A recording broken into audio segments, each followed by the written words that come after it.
everyone, Old School Pokemon here, back again with the PokeFlipz podcast, joined by my usual co-host, KetchumAllCollectibles, Mr. Second or 69th choice for everyone's podcast. And of course, we've got a special guest, Pokemon Wonder, joining us today. Everybody. How are you both doing? Doing well over here. Yeah, it's been better than it has been. As you know, I've been sick, so I'm glad to be here. Glad to be feeling better, and I appreciate you guys having me on. Yeah, so for anyone that was around 2 weeks ago, last episode, we were scheduled to have a special guest. Justin was that guest, a little bit under the weather. We were perfectly content waiting for him. Very excited to have him on. So thank you, Justin, for getting on here. Very glad to see you feeling better. If you want to tell, I think most people here, we've both been on your channel. You have, I will say, and I think I speak for everyone, like the best long form interview, getting to know someone content out there, which right. Mr. Walrus, shout out to him, the live chat goat. I think he did a very good job of capturing in the thumbnail what your ability to like delve deep into the person and their background and all that. You do a fantastic job. So we appreciate you for that. Thank you. Yeah, Justin, run Pokemon Wonder. We do everything from, it started with podcasts, some box openings and, getting to essentially share our love of Pokemon. That moved into the podcast pretty quickly. That kind of really took over a lot of time. We were in parallel running a business and, fast forward a couple years later and here we are. We're having a blast. Love the community, love the people. Glad to be here. Yeah, thanks. So when can we expect rants to return to a normal schedule? I've been having some withdrawals here. Next week, your packing needs will be fulfilled as we get back to our normal schedule next week. So it's been quite crazy, as you know, kids get back to school here this time of the year. So new schedules, and I think I'm not going to say it to them, but I think they got me sick. So, you know how that is with parents. They always get the worst of it. And so I essentially think we'll be back next week. So don't worry. Awesome. I can't wait for it. I definitely love listening to your podcast. So I appreciate it. I'm sure everyone already knows about you, but if you don't know about Wonder, be sure to click that link that Dan posted and give Wonder a follow. Appreciate it. I give it 5 stars. Nick gives it 5 stars. Walrus. It's mid. To be expected. Love you too, Walrus, man. Love you too, buddy. Good stuff. And then I don't know if anyone caught it in the intro, but if you haven't already, go check out Java's call-in show. Dan was on there last night. I listened to that this morning. And that was definitely a good listen. I enjoyed that. I got such a kick out of the fact that you were actually Java's second choice for that call-in show. Yeah, he wanted Josh, but Josh was unavailable. Mr. Reliable, Mr. Consistent, always there. Backup plan, collectibles, always a bridesmaid, never a bride. Collectibles at your service. I was there to fill in. If you ever need me, if your first, second, third, fourth, maybe even 27th choices back out on you, I can fill in a moment's notice. I don't do much outside of Pokemon, so like I will probably be available. Love it. That was funny. That was actually he sprung it on me too live. I'm like, oh man, I didn't know that. That was hilarious though. I didn't watch it. You have to check it out. But yeah, so what's going on for you guys in the world of Pokemon? I think we'll, as we always do, we're going to be here about the next 3 hours taking your questions. So feel free to leave your questions in the chat. I will star them as we go. It might take half an hour, 45 minutes to get to some of them.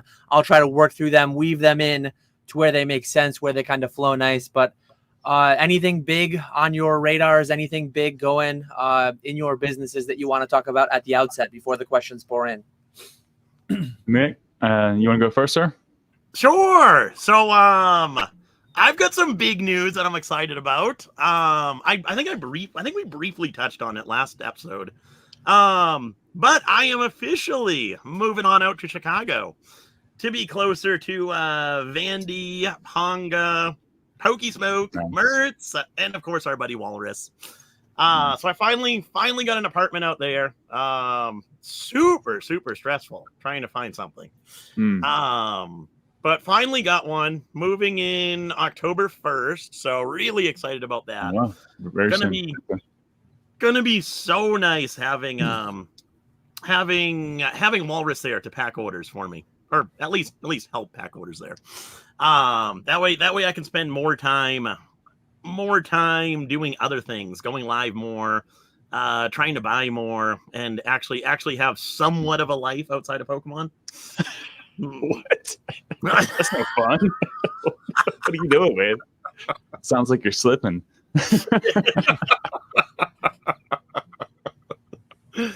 All right, good stuff. And are you? I'm just curious. Are you actually doing that to just grow the business? Is it going to be a growth strategy, or is it something you're just doing for efficiency and keeping things where they are, or is it going to be a much larger expansion because of the move? So I figure the remainder of this year it's gonna be more of the same.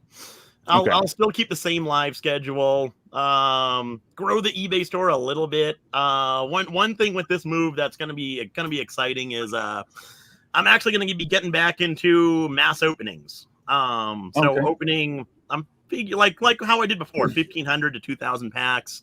Selling all the singles, grading the hits, selling the non-gradable hits through the lives, all that stuff. So I'm really excited to get back into that. Okay. And then Walrus will be there helping package orders. It'll be nicer to have him there to sort cards. That's one thing that I've been really slacking on is with all the pack openings, all the bulk that I accumulate is just sitting around doing nothing. So actually being able to list that or get that stuff sorted, get those listed as bulk lots is going to be really, really nice. Okay. And then moving into next year, who knows if it'll actually work out, but I want to start going live even more than I am now. So right now I'm doing nighttime lives 5 nights a week. Okay. I want to get into doing afternoon lives as well. Wow.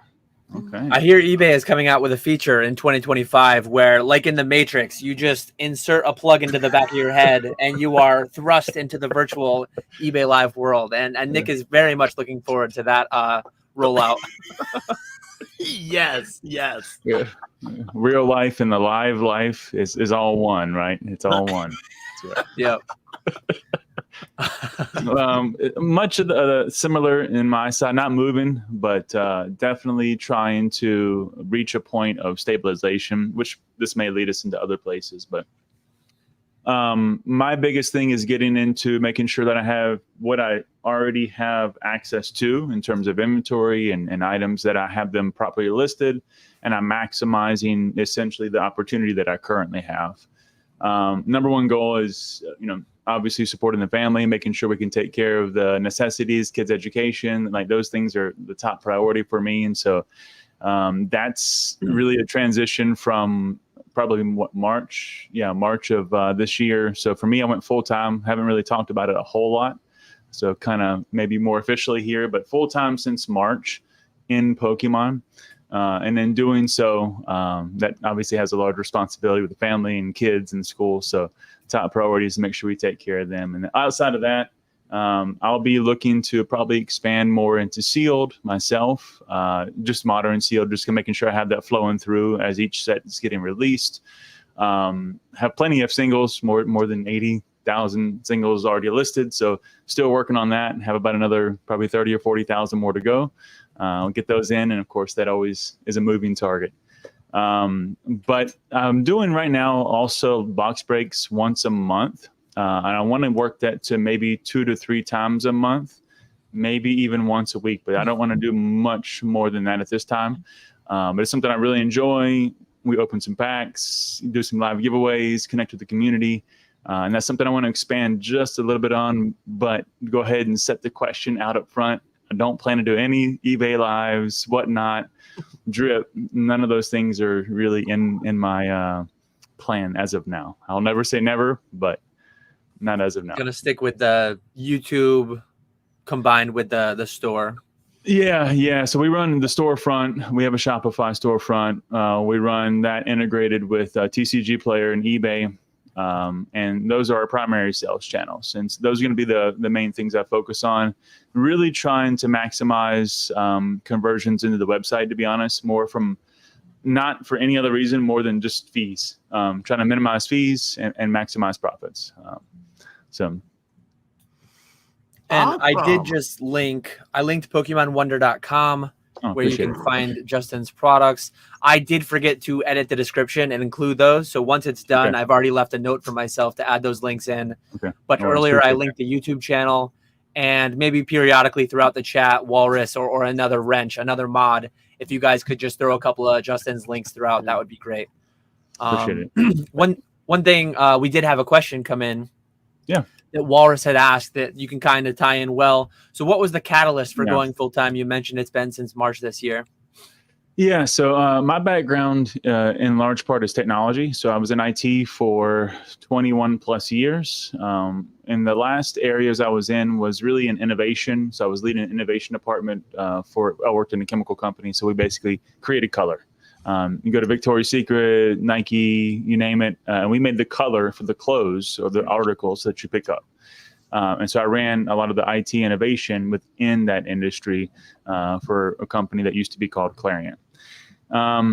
So in March, we had been buying and acquiring companies for the past 3 to 5 years as we divested from Clarion, and we were trying to go IPO. Well, in doing so, there's a lot of ways you can try to make the books look good. And one of those is outsourcing, obviously trimming the fat. As you buy a company, there's always some overlaps. But we had maximized all of that. And now they start to look at people that are there the longest. I was there for 21 years and start to retire, some of the departments, some of the areas that maybe could be outsourced to India or other places that are a little bit cheaper.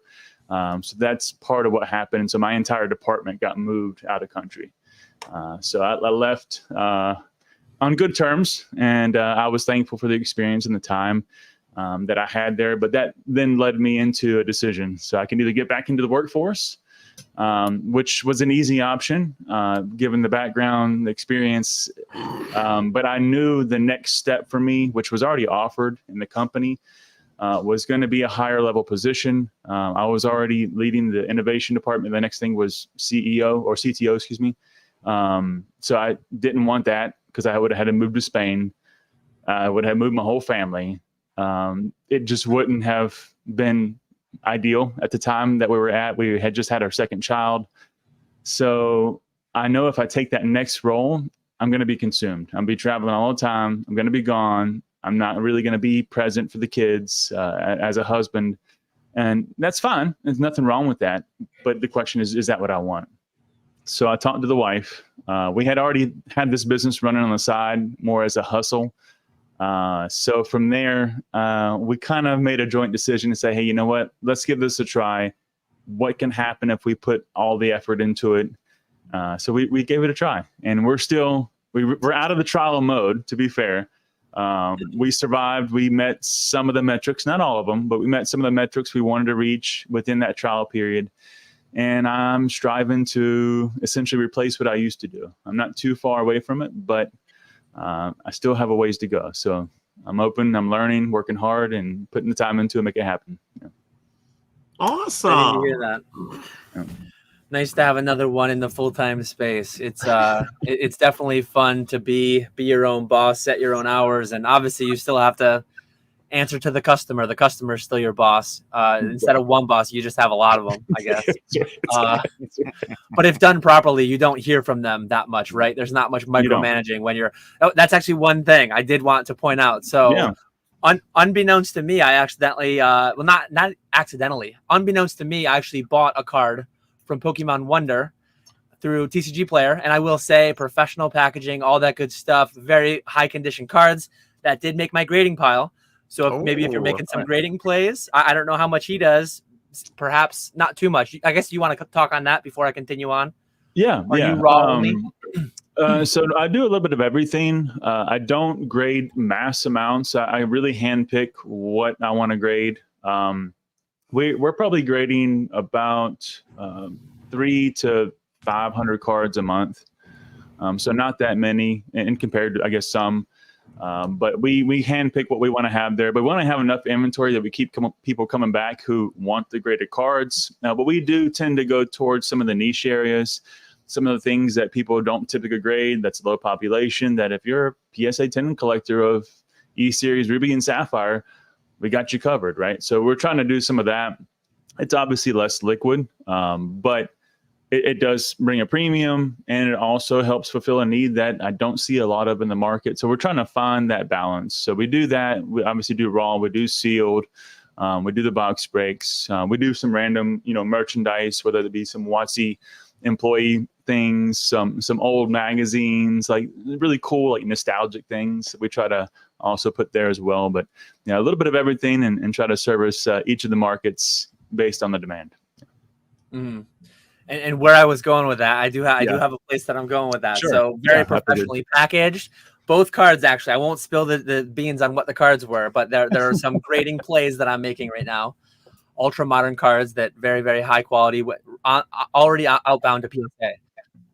So that one was a surprise. I didn't know that I was buying from you. I was just buying 30 of a certain card, whatever it may be. I also consciously bought from Nick recently, and in contrast, all that stuff. I opened up my package, and what do I see? This is what I see by Nick. You gotta love it. You gotta love the personal touch. I will say, knowing your customer and adding that personal touch is actually a very professional thing to do. This will be joining my personal collection. I will retain this forever. I very much appreciate it. But look at that clean, very, very clean business card.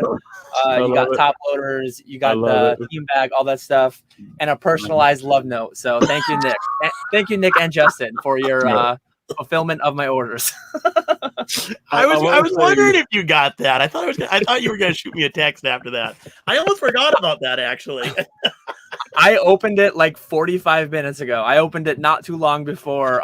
Because what I do is I order hundreds of things, and then I kind of throw them in a box until it feels like all of them got there, and I'll just go through all of them at once. Usually I'll wait like 2 or 3 weeks if I'm buying from TCGplayer until everything comes in, and then I vet it all and track whose I got and whose I didn't. And otherwise, if I try doing it like little by little, it takes so much more time. Like I'd rather just spend 4 hours doing it once than spend an hour here, 30 minutes there. That'll add up to 5 or 6 hours instead of 4. That's at least what I found. And then it's hard to also track, who didn't deliver. Sometimes they don't have a packing slip. They don't have any, even the name on the envelope is different than the company. It's difficult to track what came from where. So, yeah. And to be fair, the only thing that I added to your order is different than anybody else's was I added a note. Anything else would have been exactly the same. So I didn't treat you differently, Dan, other than giving you a nice little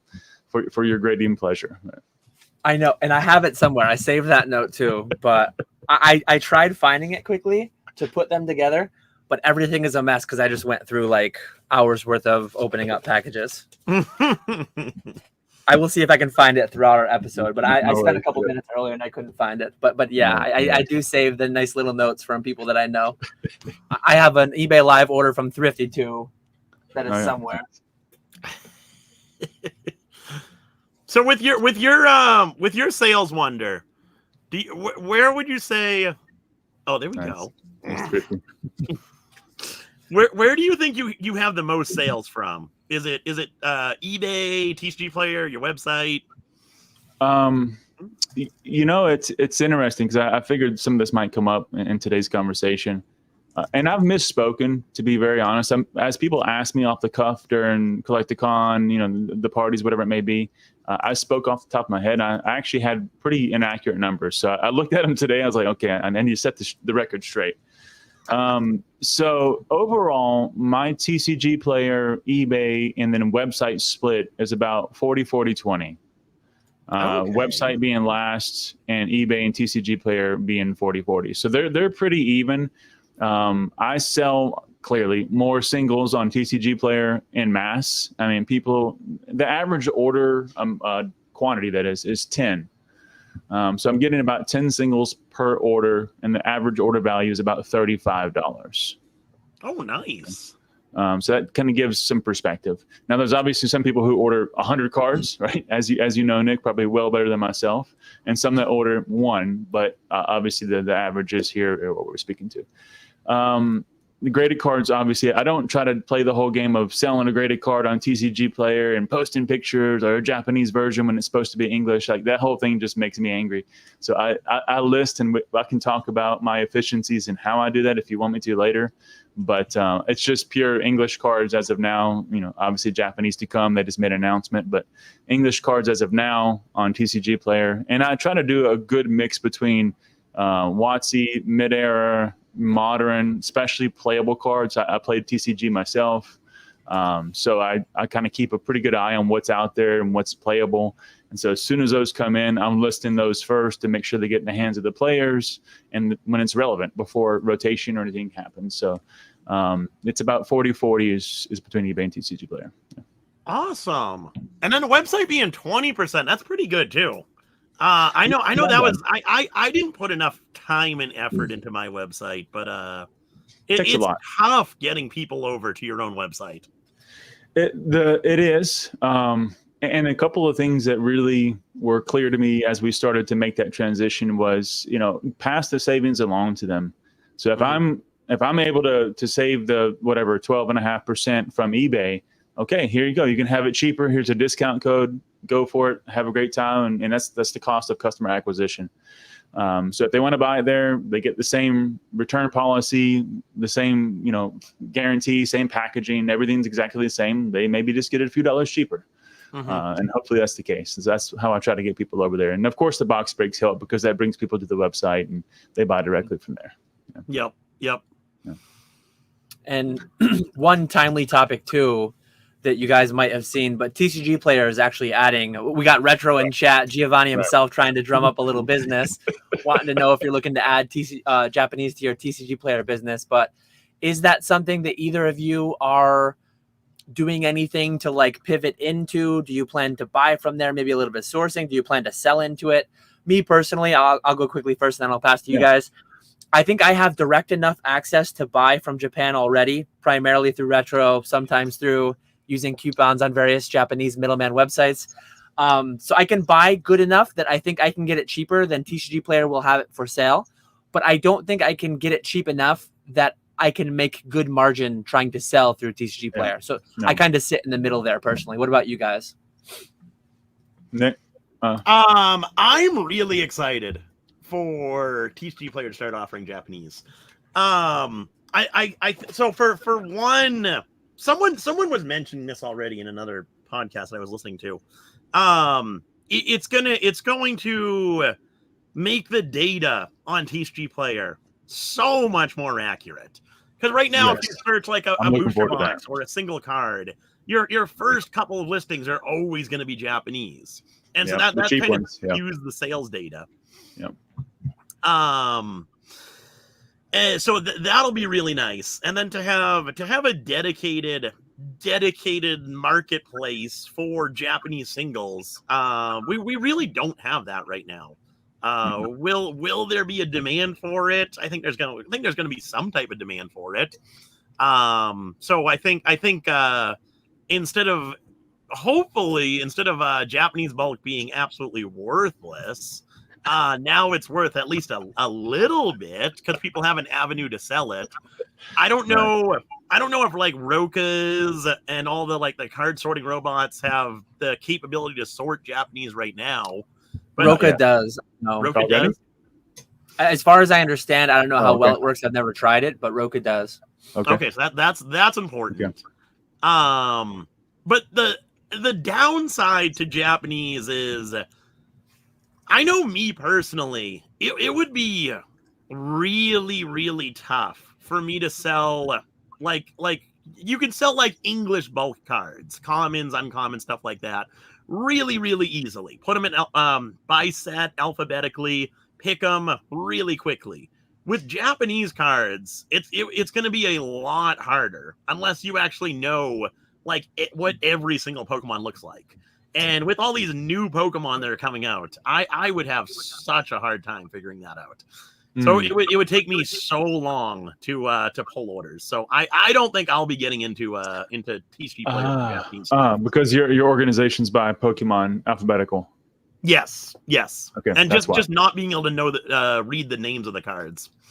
I see. You don't know you don't know all the names of the new Pokemon with all the live streaming you do, all the modern pack ripping? Come on. Come on, man. Wait, Coco.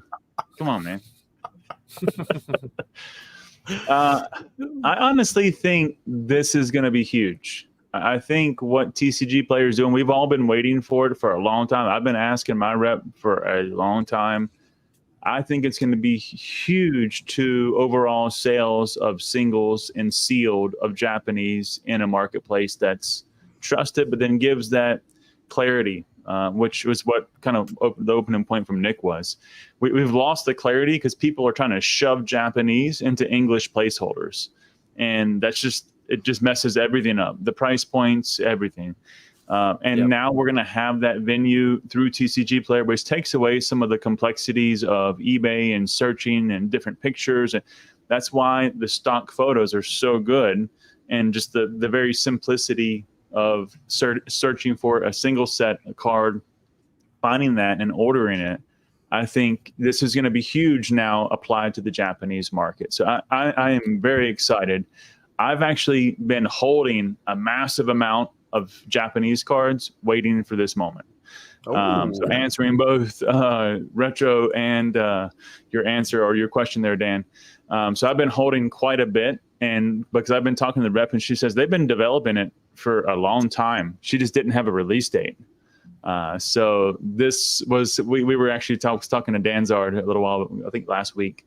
And we stumbled across it just talking through some things. We were navigating URLs manually, and we stumbled into some of this right before it started showing up on Discord and some other things. And we were like, oh, okay, it looks like they're almost ready.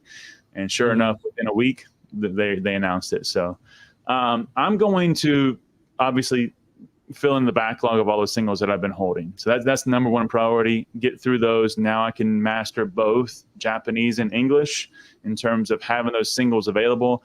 To your point, Dan, on sealed, I don't know. Now, the question for me really will be, will it run much like we see with English? So will the sealed product have sometimes a premium, not always, but sometimes a premium on TCGplayer because it's a trusted source, if you will. Whereas you could still buy it cheaper via your connections or eBay, but people just want to buy it on TCGplayer for whatever reason. If that's the case, maybe the margin will be there, but that I don't know. I'll wait and see. So, but singles, yes, I'm there. Buying, probably not. I'll have to wait and see how they fill out the gaps because there's a lot of Japanese out there, and in buying for me, I don't buy to resell singles. If I buy anything, I'm buying it for grading when it comes to raw cards. So I have no desire to buy raw cards without the intention of grading. So from that point of view, probably not a buyer. Mm-hmm. Yep. And that's one thing for me too, as a seller, that kind of steers me away from trying to sell Japanese on TCGplayer. I am like so far behind where many other people likely are, because there are so many, how many LGSs out there that are already in the direct program, that are already like deep into having all this stuff.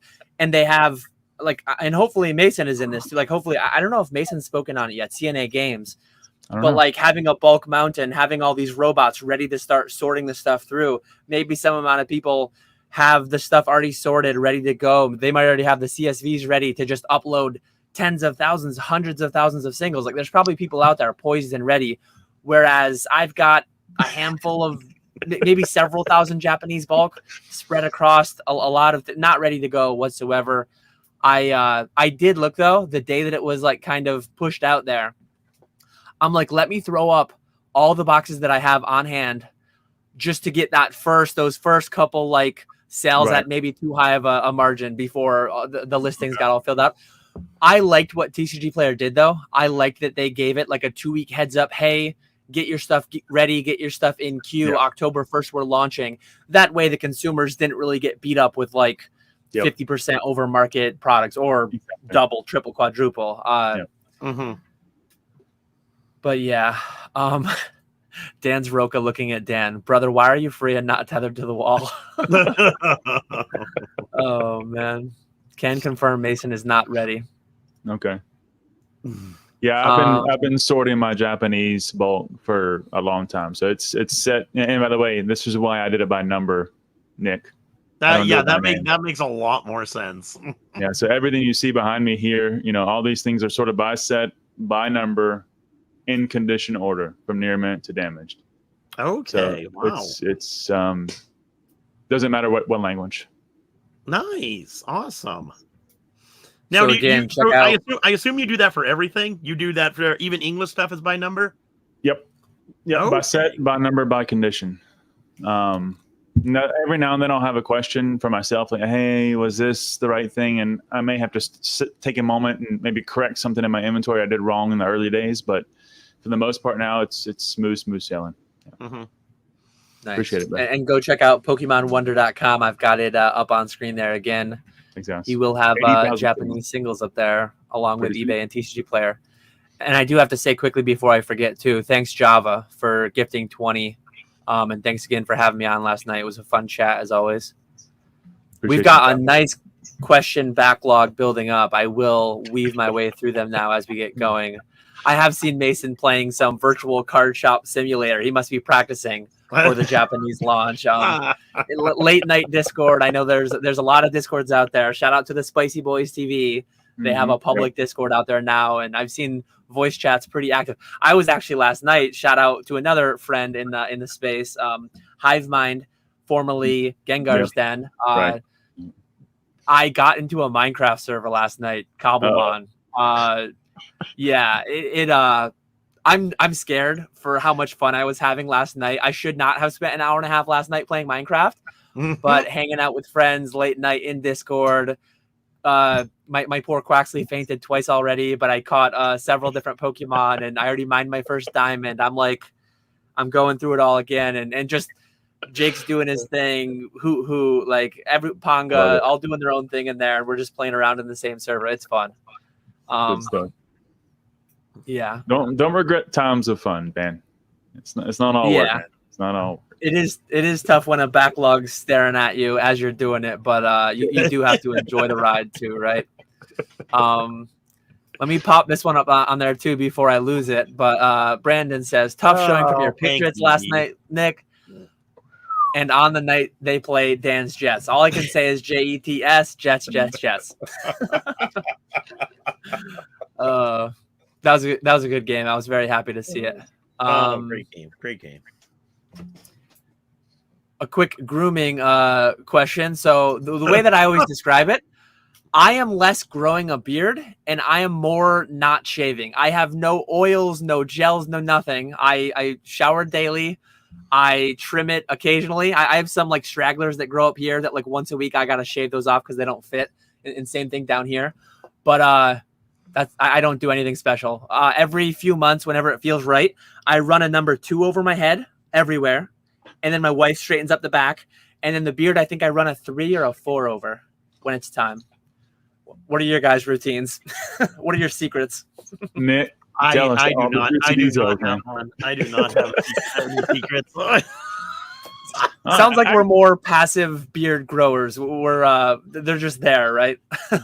Yes. I will say that I'm for whatever reason I'm a sweater. And Dan, you and I talked about this while you were here, but I'm a sweater. I do anything for 10 minutes. I start sweating profusely, but I also exercise a lot. So then my skin gets really dry.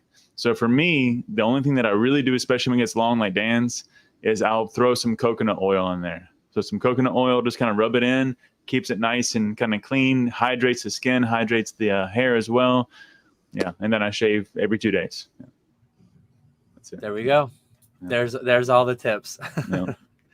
Pokemon DK, appreciate lots of questions. I will get to all of them, but I do have quite the backlog, as I said. So PTCG Pocket, what are your thoughts? I think it's very interesting personally. Yep. Again, I'll give my quick answer and then let you guys go. I think they'll make tons of money. I'm glad they'll make tons of money because, like, I want my brand. I want this IP to live on. I hope to live 50, 60 more years. I want them to outlive me. So if they're making money, they're going to keep making product. I trust in them to do it in the right way, that they will not cannibalize too much of their own TCG, like core audience, whatever. But some cool exclusive arts coming out down the line. You think about collaborations, you think about like, hey, maybe they make, and I know we had some of these thoughts with like Pokemon Go and they didn't maybe pan out the way that we thought they could. But like, hey, let's make a TCG Pocket physical card game, and inside of it put code cards that might get you those Pokecoins so that you can open more packs daily instead of 2 per day for free. But my intent interacting with the game, I likely won't play the game itself. I'll create an account and I'll open my 2 free packs a day and just get a feel for what it looks like and how it goes. What about you guys? I'm the same way. Maybe try playing the game since it's going to be like a dumbed down version, quicker. I think that could get me into it. But definitely hop on there, open the free packs. Definitely not going to be one to spend money on there to buy extra stuff. But I am really excited for it. Some of the cards look so good. And I really hope we get some type of like similar like Pokemon Go, only better. I really hope we get some type of release like that at some point in the future. Yeah. So a couple of different perspectives. As I said, I'm a TCG player. That's actually the thing I enjoy the most. And it's what me and my family do together. So we actually all build decks. We sit downstairs. We battle each other almost daily. We build meta decks. Like it's just something we enjoy, and we're trying now to get more back out to some of the local LGSs in play. Played in regionals in 2023. So I'm very involved in that space, and that's something I think that really keeps me excited about Pokemon. I think this app is a couple of things. It's a gateway, obviously, to the larger and more complex version of the app and the game overall. As Pokemon always does, they lead you in with something simple, the cartoon, a magazine at the local grocery store, whatever it is, they get you back in, and then you see the world of Pokemon all over again. So it's just another gateway to get back in. And to Dan's point, I love it. We all are here because we enjoy what we're doing. We enjoy Pokemon, and we want it to survive. So I'm happy for that to happen. I think also it's their entry point to digitalize the cards and have that first perspective of what's going to now be the true digital collector. That's my opinion. So I think this is going to transpose into not just playing TCG and open your pack, some special artworks. Now, if your special artworks are only in the app, well, now I need to see my collection. What are my cards? And so now you're going to be really immersed in this world of digital collection. And I think as we look at the latest generations of people, coming into the world, that's going to be some of what they look at now. It's not just the physical space. It's not just TCGplayer Live like we have already. It's going to be this as well. So they're feeding the new market that's already coming in while giving the potential gateway to see the rest of the Pokemon world. I'm not a player of it. I actually enjoy the full version. No offense, Nick. I like to have the full depth of the complexity of the strategy and the deck building. And I'm not quite into other TCGs yet, but I do enjoy the strategy of Pokemon, and I actually enjoy playing it. So I'll play TCG Live, but I won't play probably this one. I will check it out just because I need to know what's in the market. How does it work? How does it feel? But outside of that, I'm happy they're doing it. I think it's a smart move, getting the kids in. Most of the kids, not mine, most of the kids have a phone in their hands. What a great way to get them back into or get them into Pokemon for the first time. Yeah. I'm actually contemplating, because I do play Pokemon Go with my family currently. My son is very much desiring to get into the TCG, but like he just started first grade. His reading quite isn't at the level. I think his math is fully there. Like his math is fully there. He'd be able to figure out the dice thing. I think it'll be good practice, but I was saying it last year, like this coming winter, as in last winter. I think this coming winter is actually going to be the one. We've pulled out all the battle academies. We've pulled out a couple battle decks. This might honestly be the better gateway into it, because we do have old, like, out of service phones. They're not connected to an actual plan. But each of my children have phones, and what they use them for is when we're out and about, like playing Pokemon Go at the local park. We're walking around, we're doing a route, we're catching the Pokemon, we're doing a raid, but then they're also like out in the sun walking. They're going and playing on the playground too. We're taking breaks from it. And it's a great family bonding activity. And it's great that it's like centered around Pokemon. So I might use that Pokemon Pocket in the same way. We actually use Pokemon Smile as well. So their phones have Pokemon Smile on them. And it helps them brush their teeth. They get to like decorate a picture with Pokemon once they're done. It keeps them engaged with it. It keeps them. It actually keeps them like. Shout out to Professor Oak. He was the one who turned me on to. I think he mentioned it in a Slab podcast. But Pokemon Smile. My kids used to be really bad with like goofing off when we were brushing teeth and not really wanting to do it for the full 2 time. It puts up a 120-second countdown timer, and it actually has like as they brush. You have your little Charmander bouncing around, shooting stuff at the plaque, all going on their digital teeth. Like it's a pretty interesting app. Yeah. So if anyone hasn't used it yet, and again, this comes from Professor Oak, that's who turned me on to it. It's a great way to like make brushing teeth fun and tie in the characters that we know and love. So it's great. And I might interact in that way with TCG Pocket as well. I might use it as a bridge, as a gateway towards like, hey, let's learn this quicker, easier to one. Maybe it's a little bit flashier, brighter. Maybe my son will be more engaged with it in that way, but then use that to bridge him into the physical, learn that to bridge him, use that to bridge him into the physical with the battle academies, with all those things that I have ready to go.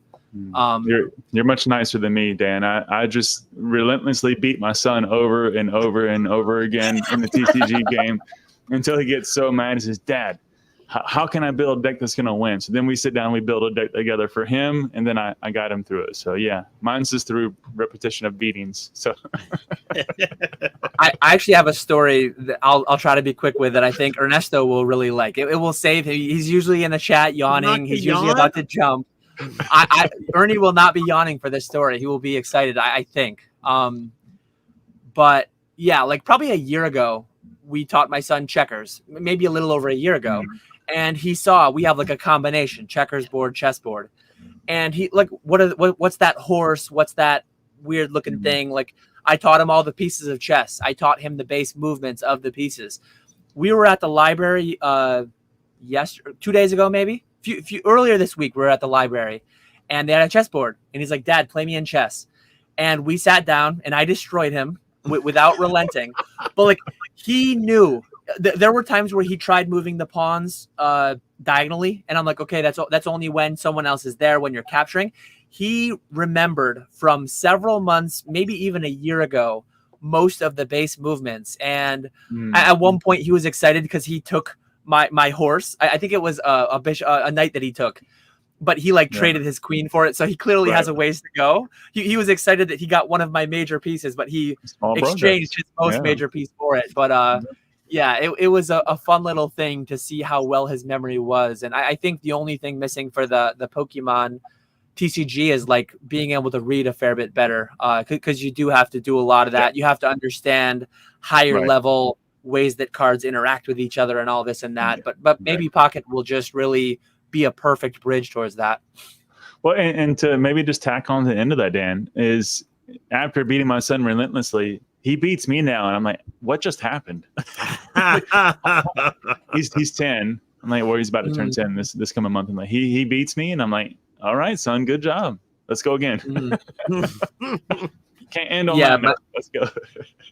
Yeah, we've been working on getting more into like a family game night. And last year things were hectic. I was working nights. It was hard to do a lot of that type of stuff. But a family game night, he says, you got to let your son win, Dan. My wife and I watched Queen's Gambit some time ago. And I'm thinking back to the janitor guy playing against the young girl. Like he didn't hold back against her. And then it wasn't too long later. And I feel like my son, the way that he's really smart with certain things. He's not so like physically apt. He is in soccer, but like I think his stuff is a lot more math and logic and that kind of brain, less athleticism and things like that. But I feel like he could be beating me with me fully trying in the Pokemon TCG, in chess, in different things like that, like relatively quickly if we keep him on that path. And I'm excited for that to happen.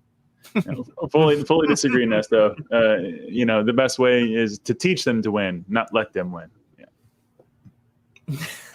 Let's play who's taller. Winner gets the loser's dinner. Yeah, I'm gonna take him out on the basketball court, full 10-foot hoop. I'm gonna be throwing down dunks on him. Yeah. I can see it. Man. I can see it. You start getting an allowance the day you start beating me at basketball. Oh man! For the record, I didn't call you stupid, Nick. That was not what I meant. But I don't know. The chat begs to differ. I don't know there. I can say the chat. You know, they have their own agenda. But yeah, I think TCG Pocket is it's exciting for reasons outside of the business. Like obviously the three of us do engage in this for profit, but I like seeing Pokemon make money too. I don't think there will be a way that I can interact with this as a business, presumably like Pokemon Go, presumably like all the other digital games. Selling will not be allowed. I'm sure there will be a trading. I'm sure there will be some people on eBay selling things that they're not supposed to be, like going outside of the team. I won't be engaging in any of that. But maybe there's a play from content side, and I probably won't partake in this one either, but spending $1,000 buying those Pokecoins, ripping 1 million packs on day one, being the first one to post a YouTube short, pulling that Charizard, pulling, maybe they have secret rares that they're not even advertising. Like, I feel like that's like a PokeRev thing. PokeRev might spend a few $100, like make a video, that probably won't be me, but like it'll be fun to see who does what with that too. Yeah. Agreed. Again, more love for Pokemon and continued growth. Why not? Mm-hmm. Yeah. So here we go. A bunch more questions. This is actually a big one that we've been bad about asking all our guests on, but I think we've asked a lot of them. So do you return your shopping cart, and do you think less of people who do not return their shopping cart? So return my shopping cart? You mean, do I leave abandoned shopping carts? Do you leave an abandoned shopping cart in the grocery store parking lot, or do you return it to the corral or to the store to get your quarter back? Maybe if we're talking about like an Aldi. Eric, man, you're missing the point. That's why we have kids. Boys, take that back. way over there somewhere. Watch out for cars. I'll be in here in the AC when you're done. See, that's why I don't have kids. I can't return my shopping carts. So Nick will outsource that task to his kids when he has them. Good answer. But no, I do honestly have all jokes aside, I do have a serious answer there, and that is, I want to leave things better than I found them, no matter how small or how big it is. So I do want to return the shopping cart. I never leave it in the grass, even if I'm by myself. I'll walk all the way back to the front, and it's exercise anyway. So I'm walking. I get to spend some time, just outside and enjoying it. So I don't see it as a bad thing. I always return the shopping cart, never leave it out. The true litmus test of how good of a person you are. Justin and I passed. Nick fails miserably. And Ray's got a good one here. The correct answer is to push it off to another person and say, filled her up for you, dad style. I like that. I've never used that one, but I'll have to sometime. Then you gotta hit it on the side, and you can fit a lot of groceries in this bad boy. Yeah, exactly. I feel like I have had someone pass one off to me and say, like, watch it through the corners. It pulls a little to the left. I've had someone hit me with that one or something like that. That's one of those memories that was like buried down deep. But as Ray said, his dad joke, it reminded me of another dad joke that I'd gotten. Yeah, she's a beauty. She's a beaut. Yeah, that's funny. We need to be more regular, Nick, on asking people about that, because that's kind of our. I think we have shopping cart emojis. We haven't asked that one in a long time. We should. That should be a go-to question. That's a good one. I like that one. Yeah, thank you, Eric, for bringing that one back. And he had another question too. I should have grabbed this one earlier because it was back when we were talking about buying cards off TCGplayer and such. But are there cards you stay away from buying for resale because they are generally beat and don't want to deal with potential returns? Evolution blister promos, Lugia 301 would be examples. I'll let you start, Nick, because I've been going first a bunch. So not really, no. I'm so like obviously when I buy collections, as long as I can get it for a good price, I'll go through it. anything that's gradable, I'll set aside for grading, PSA, CGC, and then anything that's not gradable, I'll sell raw on the live. So I'm not only looking for gradable copies, but I'm also looking for raw copies too. So as long as I can get them for a good price point, I'm good to go on that stuff. I don't necessarily just buy like I know you do a lot of that, Dan. Buy off TCGplayer, just looking for minty copies. I don't do much of that. I should probably start doing that a little bit more, but right now I don't do any of that. Yeah, I take this in a couple of different ways, and if I'm misunderstanding, please feel free to interrupt me. I don't think this is buying collections. In terms of buying collections, yeah, I don't care what's in there as long as the collection overall value is worth what I'm paying for it.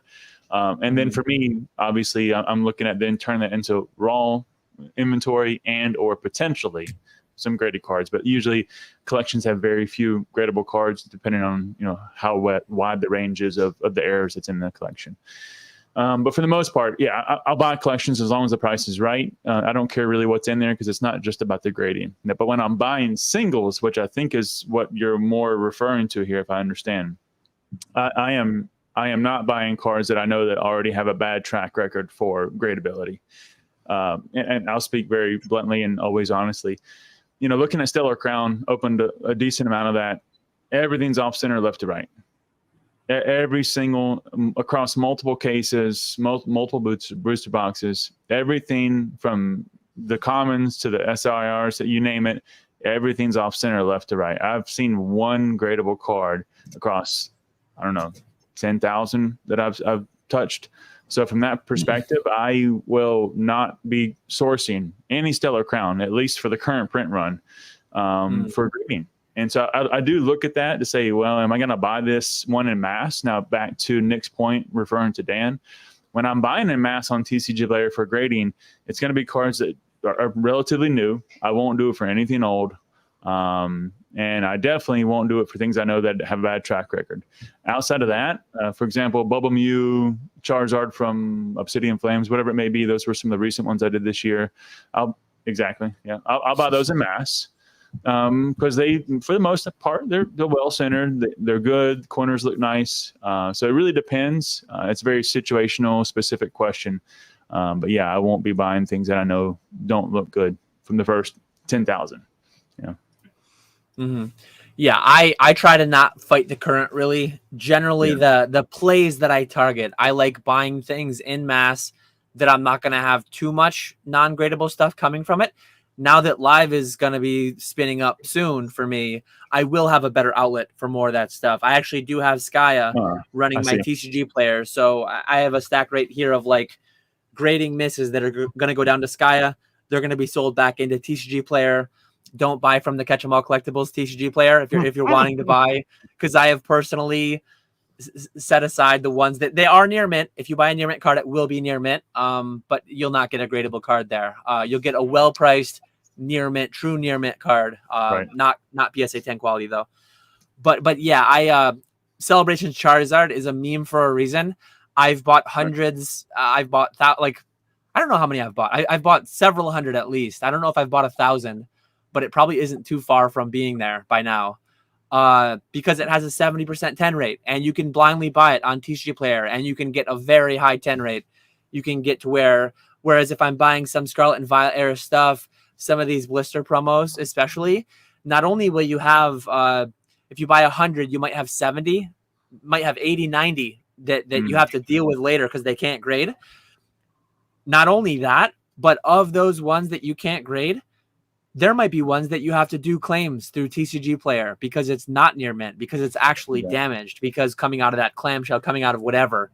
I really don't like that muddy process of doing all that. So I try to stay where it's easier when I'm buying the bulk plays. But just like Justin said too, I will buy collections that have anything. I will buy thousands of cards, some being these cards, and I'll go through as I need to sort out what's worth sending where to optimize the best selling platform. So if I'm buying like 50 plus of an individual card, it's never going to be one with a super low 10 rate, high damage issue.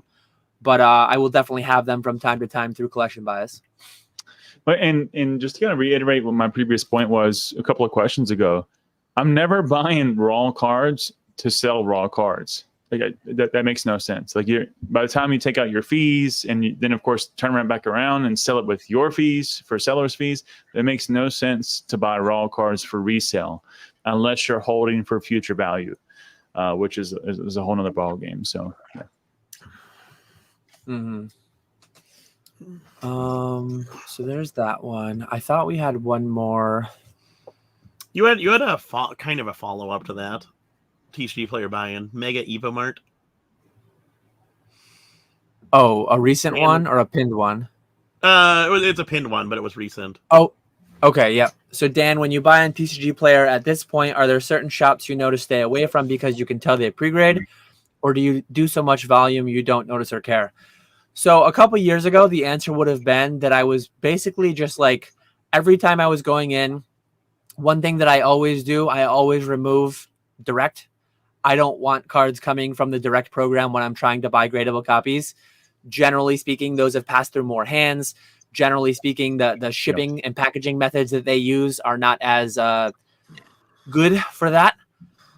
So that was one thing that I always did. Less so did I do. I'm doing this whole graded edge test right now, and I'm going to do a video in the next month or two about my results. But I'm actually like green lighting and red lighting certain sellers. So say I buy 20 singles from a guy, Bubble Muse already been talked about. So say I buy 10 Bubble Muse and 10 Celebrations Charizards from one seller, and a high portion of them, 8 out of 10 of both are gradable, and only 2 out of 10 of each of them go to my not grade pile. And I checked the name. It's like, it's not KetchumAllCollectibles. It's not someone who I know to sell a large amount of graded cards on eBay, whatever. I will put them on my green light list. Same thing, other direction. If I buy from somebody and it's like, oh, hey, it's KetchumAllCollectibles. I know that guy. He sells a ton on eBay. I bought 10 Bubble Muse and I bought 10 Celebrations Charizards, and I only could grade 1 of each. And that one was already borderline. I'm creating a red light list. So I am like, actually, for the first time, about 2 months ago, I started creating my allow lists, my block lists on the buying side. And I'm not going to get crazy about it, but say I have a cart filled up with 500 cards and I got a list of 20 or 30 sellers that I know I'm less likely to get good gradable cards from. I'll do a quick search. I'll do a quick comparison and then just pull those ones out of my order. Mm-hmm. Is it on a one-to-one evaluation scenario, Dan? Do you go back and say, well, I need to have at least 3 bad experiences with this seller to put them on a red light list? Because I mean, obviously, sometimes it's print quality. Yeah, so I'm and that's where one part of it is that I'm buying high print quality cards. Like if I'm buying a Celebration Charizard and I'm getting 5 of them that none of them are gradable, that's more likely. But it's multiple things. I'm one who's quick to like red light block list on eBay. Any buyers that feel like they're going to be a headache, a hassle. But I'm reasonable in my estimations, and I'm reasonable on my putting people to that list on TCGplayer. There's only 1 or 2 on there right now, and what it was a combination of a 70+% PSA 10 rate card having less than 20% actually gradable from what I bought, and I searched their name and they had a website that sold graded cards. They had an eBay that sold graded cards. So it was like a dual pronged thing that like, this is probably just not worth my time to go back to these people. Yeah. As of right now, as I speak, I probably have 3 to 4 maybe on the don't buy from them anymore list. And they're people like me. And then I probably have 20 or 30 like, hey, I bought several cards from this person. They were almost all good to go. And what I plan to do in the coming weeks is actually to individually go into those stores and buy a lot more. Maybe cast my net wider instead of just picking the Bubble Muse and the Celebration Charizards. Maybe going a little bit wider on the ones that, So that's like my current strategy about it. And if you guys want to share, it was targeted towards me, but like if you guys want to share your own thoughts on that too. What do you think, Mike? I was gonna say the direct thing. I really like direct. I have not done this as. What I've been doing is like just buying popular singles off of TCGplayer to set back, and then going through them. If there's any gradable copies, grade those ones. But mainly just buying stuff to set back for singles wise. And I have noticed the direct thing. Direct cards seem to be You would think it'd be the opposite, but there's more. I find at least that there's more like borderline near mint light play. There's never anything like super obvious, like heavy play, and it's supposed to be near mint, or even like moderate play. Right. But there are definitely more like borderline light play near mint through direct than buying directly from the individual seller, which I find that really odd. Just because of how strict direct is about conditioning, and seeing those return invoices that Mason always talks about now. Some of the cards they returned back to me when I was selling through direct. It's like, this is a near mint card. Why are you sending us back? But then getting cards, it's like, this isn't. Oh, come on, this isn't near mint. So yes, I do agree with you about purchasing through individual sellers. Which kind of stinks, because it is really nice being able to get all the cards in one package versus getting so many different PWEs. People spend way too much time packaging orders. I'm not buying the Celebrations Charizards, the Bubble Muse, the expensive cards. I'm buying $5, $10, $20 cards, and people are spending so much time packaging these individual orders. It's wild. Yeah. At some point, I want to do a live stream. I want to have like 200 orders set aside, and I just want to show the wide variety of packaging. I've gotten $5 cards, one shipped with tracking, which blew my mind, and then two, like I've had a cardboard sandwich around a top loader that's like duct taped shut, or electric, like all these different kinds of tape, like none of that. I showed it. Like this was thrifty on Whatnot, a clean professional team bag card saver. Like that is what you should. No tape. There's no need for tape. Nick's nice love note, and then a professional clean tight package.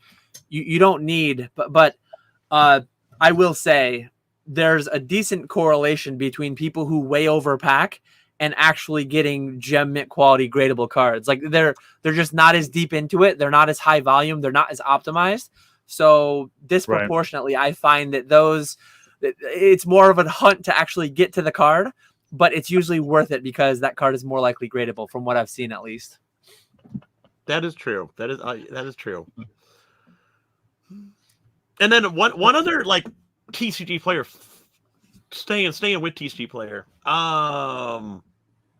Jasif, sell everything on TCG player as light play with near mint pricing. Less arguing. I don't like the idea of that, because obviously it's better for the customer. They're buying a lightly played card, getting a near mint card. They're going to be happy, but at the same time, you're going to lose so many sales, because I'm not going to buy from you.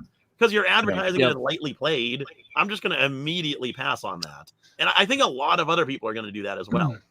Well, and I think this is probably a really great segue of something I anticipated us to get to today. So if you don't mind me interjecting here and inserting, let's talk about percentage of returns and issues that you have over overall orders.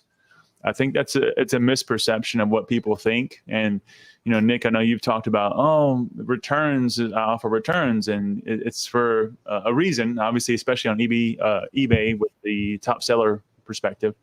But outside of that, like, do you have problems? What's the percentage of issues that you have? How much time do you have to spend fighting with customers? I have some pretty good numbers on my side, but I would love to hear from the two of you as well. Yeah, so I do offer free returns. Which you don't need to in trading cards on eBay, but I do it because I eBay says it makes you look better, and it makes sense. Similar like the free shipping type of thing. It's another perk that'll boost your listings, so on and so forth. So I do believe that. So I opted to start doing that, but you don't need it for the top rated seller in trading cards specifically. And overall, the amount of returns that I'm getting, very, very small. I don't have any accurate numbers, but it's a very, very small percentage of the orders that I'm shipping every day. I maybe like actual returns versus item not received because of the PWE orders, maybe 2 orders a week.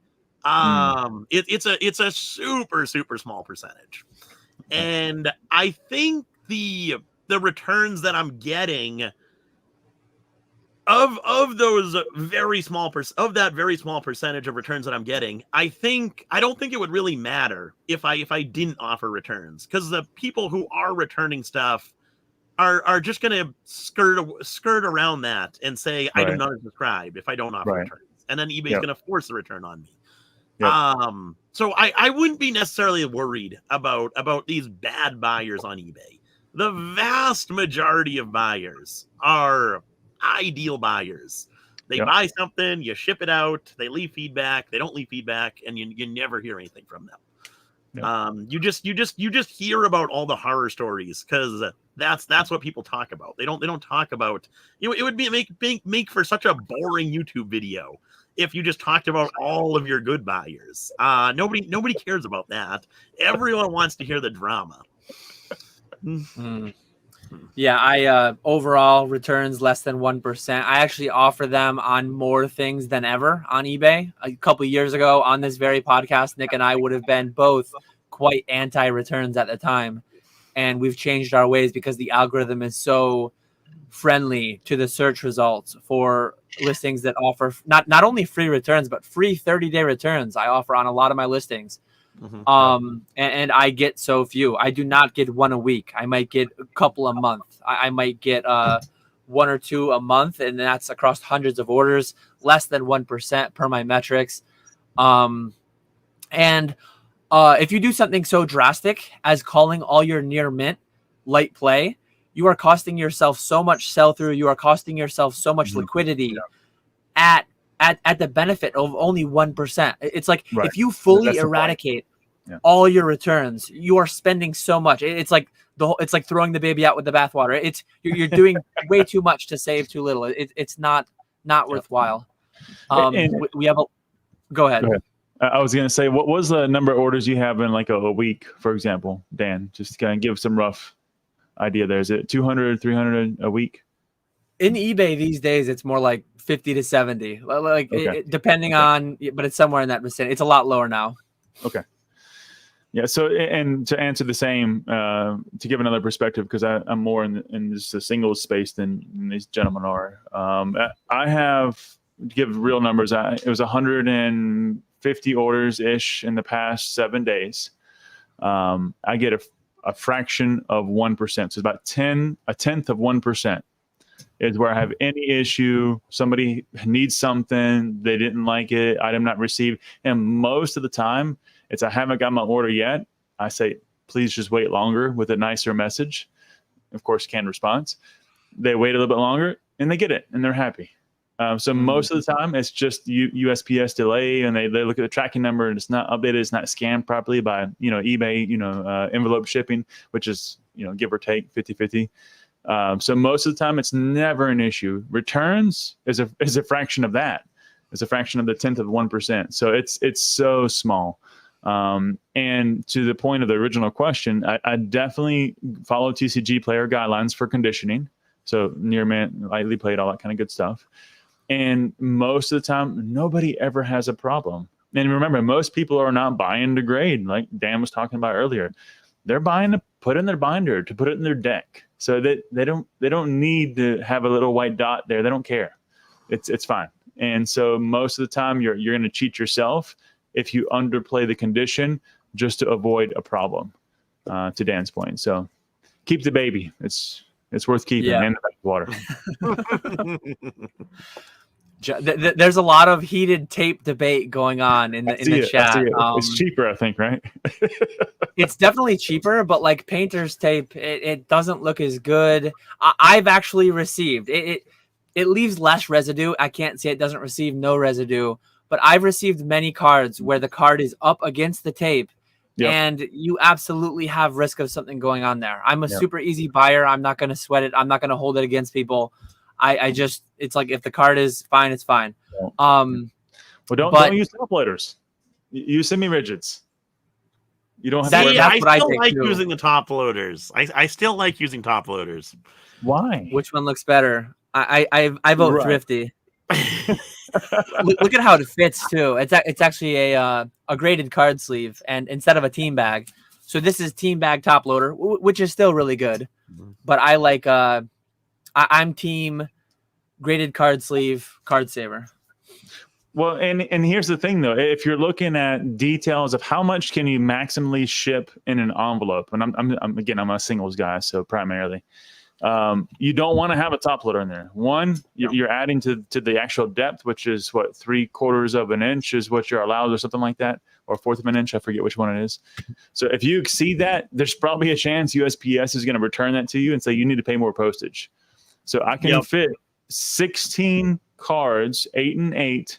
In a semi-rigid, in a PSA, tight fit sleeve, and wrapped it semi-rigid, and then wrapped it with the packing list in a suitable envelope, and still ship that for about $1. And that's 16 cards coming to you for $1. Can't do that in top loaders.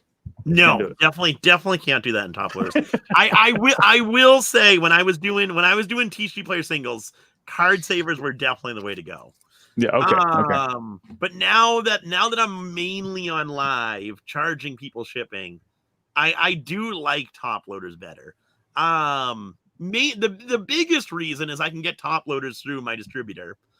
They're around the same price. I think I pay 2 cents less for top loaders than card savers. So they're basically the same price.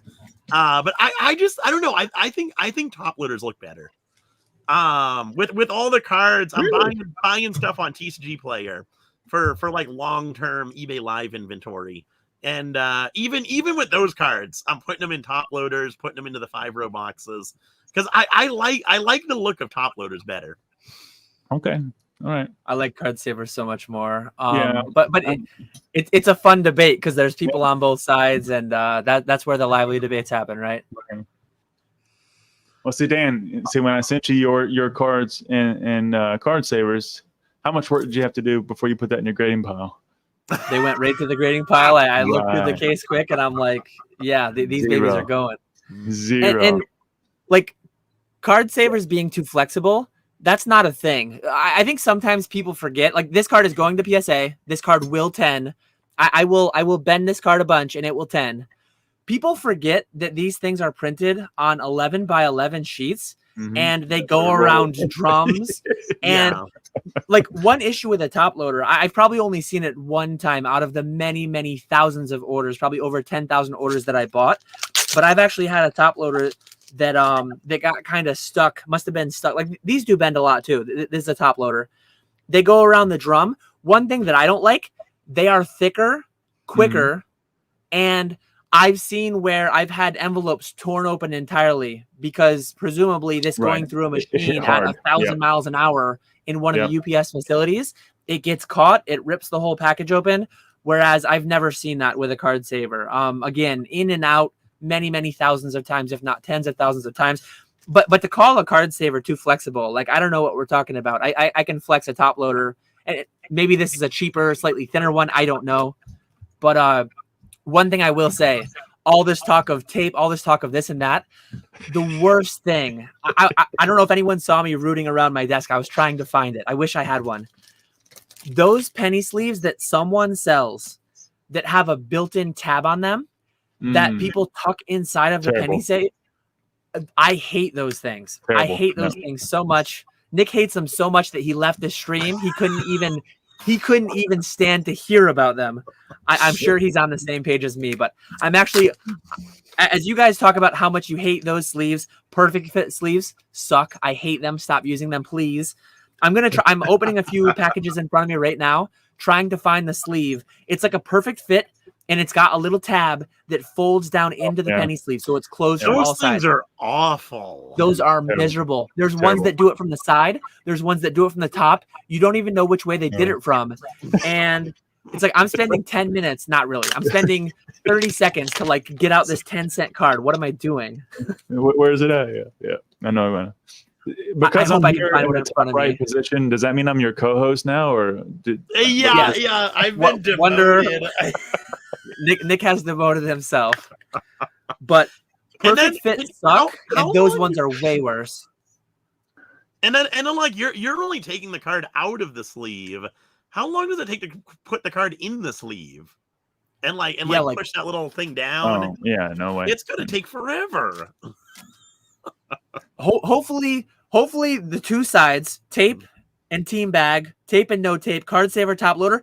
Let's all team up and go against the people that use those fold inside penny sleeves. I think we can all find common ground and unite against the enemy that is those sleeves. And sorry, it's actually not that deep. It's not that huge of a deal, but like they are the bane of my existence as well. Sorry to anyone who might use those in chat. But yeah, like when you're going, like literally over the past month, I've bought $25,000 worth of I've bought several thousand cards from Bai, from TCGplayer, from wherever, getting things ready for streaming. Perfect fit side loader into a top down tuck in sleeve into a card saver that's like taped shut with packing tape, like heavy duty packing tape. And then it's inside a sandwich, and then it's inside another, like it's Fort Knox to get to $2 or $20. I don't care if the cards fit like 50 grand. I don't care if it's a trophy Pikachu. You don't do any of that ever. That is way too much. I'm very passionate about this. I feel it. Oh, there we go. This is a good timely one. So way back when, like I'm talking way back, pre Pokemon, pre me doing coins, when I sold some of my old video games on eBay, I remember my first thing that I talked about before. I shipped a Sims game that I bought packaging at the post office, and I didn't sell it to GameStop for 10 cents. I sold it myself on eBay for about $8, and I probably netted about 10 cents because I bought the supplies from them. So after that, I probably shipped stuff in like really weird things. I can't remember well enough to say, but I probably shipped stuff in like really odd boxes. I've heard stories of people getting like Ludkins and maybe Graded Gem getting things in like cereal boxes and really silly, funny stuff. Anything you guys like that like stands out or? Go ahead. For Nick. me, it would be a cereal box. With those Burger King, like the Burger King uncut sheets. Perfect size for cereal box mailing. As far as shipping out myself, a lot of my technology work, ironically, was in e-commerce. So I like my understanding of what efficient shipping materials were decent, not perfect, but decent. But I did take, one of our beloved card saver boxes, and for those who don't know, I'm not affiliated anyway. But card saver gold. Once you open these up, you can actually flip the box inside out, and now it's a brown box. So you flip it inside out, and it still folds the same way. So I'll reuse these sometimes for those weird shaped products that doesn't fit the standard boxes that I have, and then I'll be shipping out and be like, did I fold this backwards inside of a cardboard gold box? Yeah, that was me. That's probably the weirdest one I've done. Yeah. Mega Evo Mart said, "How much are the cards you guys sending? I thought you guys were whales. Why so much PWE?" The vast majority of Pokemon cards exist in PWE. Like there are lots of people doing lots of volume. I mean, PWE gets you up to $20 on eBay, ESE, and then I think you get up to 50 on TCGplayer before you have to use tracking. So like, I'm plain white enveloping or Skya on behalf of my TCGplayer fulfillment is PWEing up to $50. I'm sorry, Dan. What is Skya? I'm not familiar.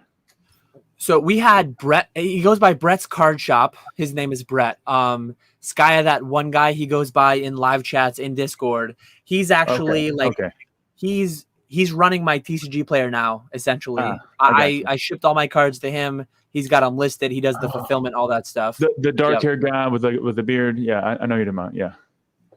Okay. Yeah, we had him on. Yeah, a few months ago now. I forget. Yeah. I remember now. Okay. Actually, I think there's a good follow-up to pivot into off of all this fiery tape versus team bag, card saver versus top loader, all this fun discussion. But where'd it go? Here we go. So Peak That Shoe wants to know your breakdown for how do you research guests? What's the average amount of time? You remembering kind of a guest we had on a few months ago. Like, I think you engage in a lot of content. How do you, aside from what we saw in the thumbnail, how do you investigate people for your deep dive interviews?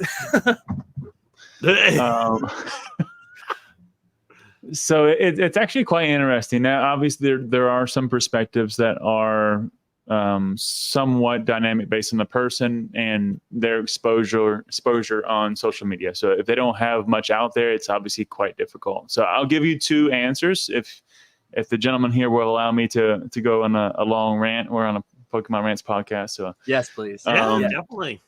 So let's start with the easy one. So somebody who doesn't have a whole lot of presence. Terry Lake was a great one. So, Terry's out there. I'm in the hobby. I'm interacting. I see Terry in the chat. I'm like, this guy is fun. He's enjoyable. I would love to talk to him more. And I want to get to know him. And I think other people do too. So he had nothing. He has a Facebook page, but there's really, other than that, there was nothing out there. So I look at all the social medias as a basis to say, what do they have that I can research? Terry having little to nothing. I say, hey, Terry, I would love to have you on. Of course, there's always a lot of hesitance with, somebody new that's never done anything like that. Same thing with Felipe and a few others. There's just some people that just never did that before. So bridging that barrier is always best with a conversation. And I'm going to say things that probably are obvious to many people, but I'll state them as if I'm sharing just everything from start to finish. The best way to break down those barriers is to do it with a phone call. And if you can't be face-to-face, do a FaceTime call. And so have that FaceTime call, let them see you, let them understand essentially that everything's going to be okay. I'm not going to get out here and make you feel super uncomfortable or dox you or do something stupid or put you in a corner. And so once they feel comfortable with who you are, and start having a conversation about, I'm talking about, again, only the person who doesn't have a presence. So then I'll talk to them about their life. What has it been like for you? What did you do? Or just kind of letting them rant. And it's funny, most people, as much as they maybe are antisocial, they love to talk about themselves. Mm-hmm. So just let them go and listen, ask questions. And being a good active listener, but then asking questions to dive into, key points they bring up. I literally wrote an entire story about Terry sitting in the parking lot, talking with him for an hour while my son was in one of his after-school educational activities. So I had a conversation with Terry, finished that on the next 30 minutes on the way home. And then from there, I drafted up what that would then mean in terms of a podcast.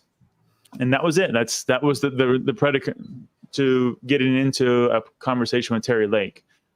Now, I do have a foundational kind of template that I use for what I do, and key things I'd like to kind of touch because I want to have some sense of consistency and an underlying foundation of the approach and strategy through the podcast. So that it's if you're watching one person, if you're watching multiple people, you can understand what their views are or what their perspective is for everything in that space and in this context, right? So whether it's business, whether it's collecting, whether it's their upbringing, whether it's how they got into Pokemon. So I have a couple of key points that I want to make sure I touch on with everybody, like we did here today with Shopping Cart. And just go through that to give consistency. But then, of course, I let the conversation flow wherever it was going to go. I have no structure. Say we have to go here next. We have to answer this question next. I really just look at this and I have it to the side, and I think through where is the most appropriate place to bring in what I already have written and thought through. And I'll get to the more detailed side of this in just a second. But many times I'll sit down after I've drafted everything that I think I want to say, and I'll just think about the person, think about who they are, how they presented themselves, what is a proper flow in a conversation. So I'll, in a sense, not really meditation, but I'll sit there and just close my eyes and think through this a lot and let it flow. And I'll start crossing off paths and say, well, that doesn't make sense. That doesn't have a good flow. Let's cut that one out. Let me move this whole section up here. And again, sometimes I skip the whole thing. Our conversation takes us a whole nother way. And it just didn't give way to this whole section that I brought in that I wanted to talk about, or we were already 4 hours in. Shout out there to, you know who, the longest podcasters out there. We just didn't have any more time and said, okay, it's fine. We just didn't have time to get to that. Now, whereas the people who have a huge presence, I'm not usually having that conversation up front, but again, still having the template in mind. And then I watch their content for probably sometimes 2 to 3 weeks. And this assumes that I don't watch them already. But most of the time, I want to talk to people that I'm already watching. I've already seen their content. I've already been watching, like these two here. I've been watching them for years. I want to hear more. Tell me more. You said this here. You said this there. So then I'll fill in the gaps. That was my for bad. somebody who I haven't talked to or haven't listened to, then I'll watch from start to finish. I want to see, what did they do in the early days? And I'll typically research for a couple of weeks, and I'll start taking notes. And the thing I do for me is much like Nick was talking about in the beginning, having something running in the background when you're packing orders. I'll be doing that, and I'm packing orders over here to my right, but I'll have a notepad to me. And so I'm listening. I'm thinking, oh, okay, they mentioned this. I'm gonna take that down. So I'll just jot a bunch of notes, and I'll come back at the end of the day, and I'll always kind of recompile what's there and look at what I had versus what I heard today, and keep going through that, picking up my kids from school, throw on the podcast, listen to whatever they were doing, and again, keep adding to that with the notes. And at the end of the day, I sit down an hour before the meeting and I start looking through it one more time, give a final review. So sometimes it takes 3-4 weeks to research, to just kind of think through. At a bare minimum, I'm doing it for 3 to 4 days. But that's the rare case. It's usually a week plus per guest. Hours spent, probably 30 plus hours just listening, thinking, drafting, but I'm doing it also passively while I'm being productive, right? So yes, I'm fulfilling orders and I'm taking notes, but I took the note for 3 seconds, right? But I'm fulfilling orders while I'm listening. So it's not always I've stopped everything I'm doing. Passive. I'm wasting 30 hours, Secondary. right? Yeah. I'm trying to make sure that I'm making the best use of my time, but it's also a lot. And I will say, just after doing this I didn't realize in August it was more than a year for the podcast. I didn't have an anniversary episode, I don't think, but I totally just blew by me. It's heavy to do every week. And so I've had a hard time balancing that every week and making sure I can give the same level of effort, because what I want to do is make sure that I'm giving the respect to the people that give me their time.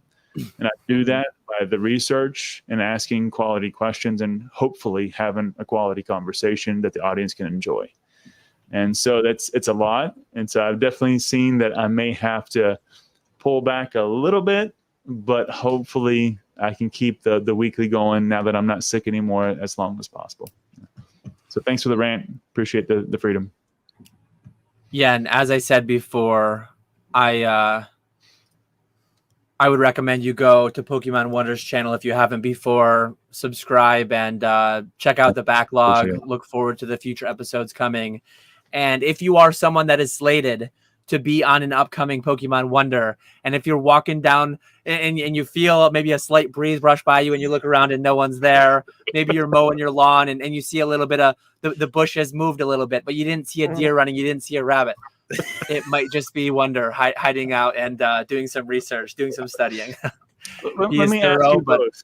I know it's a joke, but do you feel uncomfortable knowing the level of detail that I'm going into? I know. I actually like it as opposed to every other podcast that just has the same exact questions. Okay. This one included, yes. Like your modern versus your vintage, your card saver versus your top loader. Hearing things about people's background, hearing things more about, like, I don't think I'm a good interviewer in that respect. We lean on heavily, like we let the people's questions guide everything, which is a lot less input for us. We don't do massive prep work going into this, right? We just kind of thrust ourselves into it. And I enjoy making this content. I enjoy consuming much more your style, but like I just know I'm not the guy to make it. So that's why I follow and listen to all yours, because you do a great job with it, and I like it. Thank you. I appreciate it. I got some good ones coming up, so stay tuned, guys. Some really ones I've been working on for a long time, so I'm happy to have it.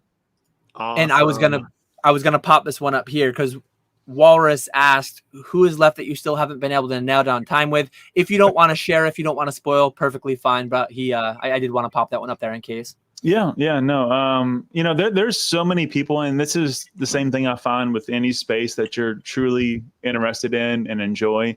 You talk to one person, and then you say, oh, well, they actually worked with so-and-so in the past, and then that leads me to this person and this person. There's an endless number of people that I have not been able to get a hold of or get a date locked down.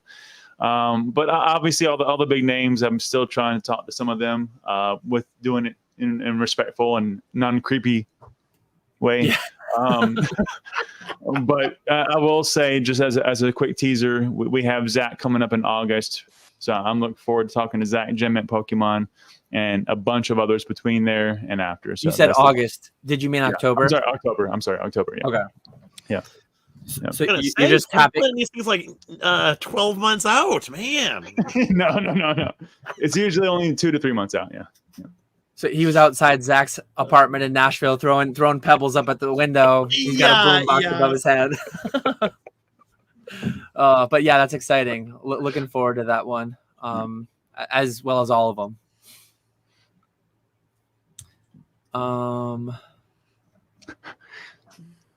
Let's see. So here's there's actually a couple. There's a lot of good questions that I'm going to get to. I'm just trying to Yeah. go through them in the right flow. So there's a couple about vending. We do have Chicago coming up. Are you going to Chicago, Wonder? Or no? So I was talking to Walrus yesterday, and he asked me the same question. In all honesty, I am financially not in a place to have any potential extra spend. Now, ideally, we go to a place and we make our money and cover travel costs, and everything's okay, and we come back into profit. But in the event that I don't, I can't have that be an impact to the family financially. So I'm not there yet to say that I can take a small risk, if you will, to go to a Collecticon and maybe not make the travel costs or maybe have a small loss. So I'm not there yet, but I'm working on it. So next year, I think will be the year for me to be a part of a lot of Collecticons. But this year, I'm still building foundation. Yeah. Okay. And then just in general, Nick, so Pokemon DK, what would be the profit line for a bad, okay, good vending day at a convention for each of you? So for me, I guess it depends on if we're talking like a local show or like a Collecticon type show where the costs are involved. Let's talk like Collecticon shows. You have a lot of costs involved. Usually flying there, usually hotels, usually shutting down your eBay store, getting stuff ready. There's a lot more prep that goes in, at least for me, a lot more prep that goes into those shows than like a local show. So shutting down your eBay store for a couple days, pricing stuff, paying for flights, paying for hotels, all that stuff. For me, when I was vending, I would always say, okay, I'm going to have to shut down my eBay store Friday, Saturday, Sunday, and Monday. For it to be a good show, I want to do more than I would sell on eBay in that 4-day time frame. So if I sold more than that, it's a really good show. An okay show would be like I made the same amount on eBay than I would. I made the same amount at the show than I would on eBay, and then a bad show would be less. Now, obviously, that's not factoring in like profit, because obviously eBay, you've got fees, conventions, you've got the cost of the tables, the flights, the hotels, all that stuff. So it's a lot more expensive to vend at a show than it is on eBay. But that's kind of how I broke it down personally. Because then obviously you got to add like the experience of going to the show, getting your name out there, building your brand, hanging out with friends. There's a lot of fun factors that also go into a show.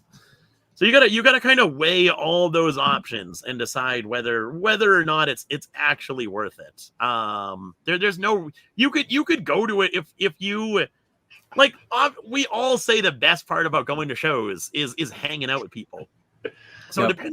depending on how you are, you could go to a show, not sell a single card, and still have a great time. Was that show worth it?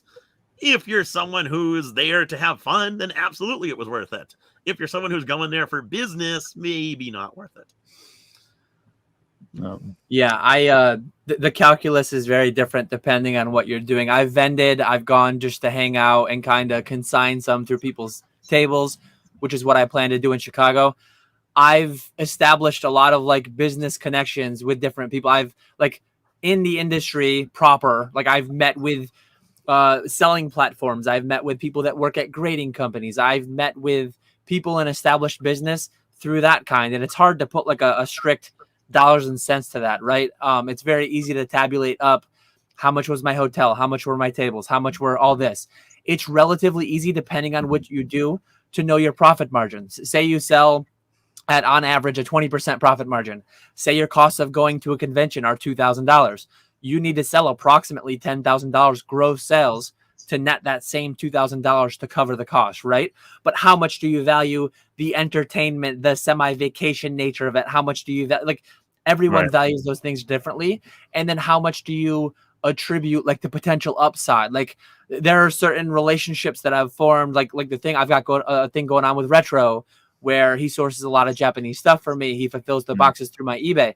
I likely wouldn't be engaging in that part of my business had I not met with him and kind of like hit it off in person. Like we agree with a lot of, we have similar thoughts and feelings on a lot of stuff in the hobby. And we built a good friendship, relationship, all that stuff in person, where I likely wouldn't be doing the same thing had I not. So that's not like direct dollars and cents return to your hand at that time, but sets up things for the future. So lots of words to say. It depends, which is always the answer. But like, say you do like bulk, say you do like only ultra modern sealed, say you do certain things, like just literally calculate how much it will cost you to go.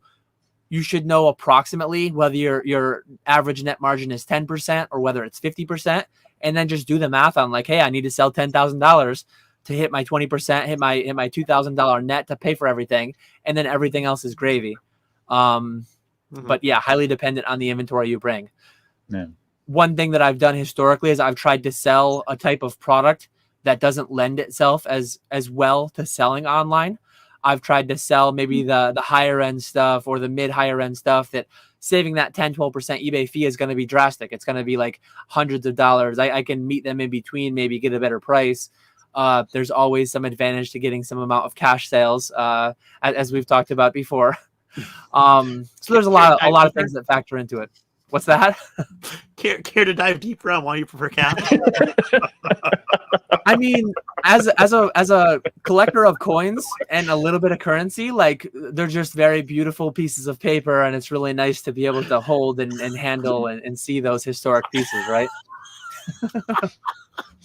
Our kids may not be able to say the same, Dan. They may not ever touch physical money when they're our age. Yeah. I truly think it is pretty crazy how infrequently I carry actual cash around with me nowadays. Look at that artwork. I mean, look at the features on it. Like it is. Look at you flexing over there. We don't have color changing. You have in your wallet over there. You don't have any 20s. It's fun. We don't have color changing ink. I mean, we have where you rip a card in half and it has a little blue line through it, whatever.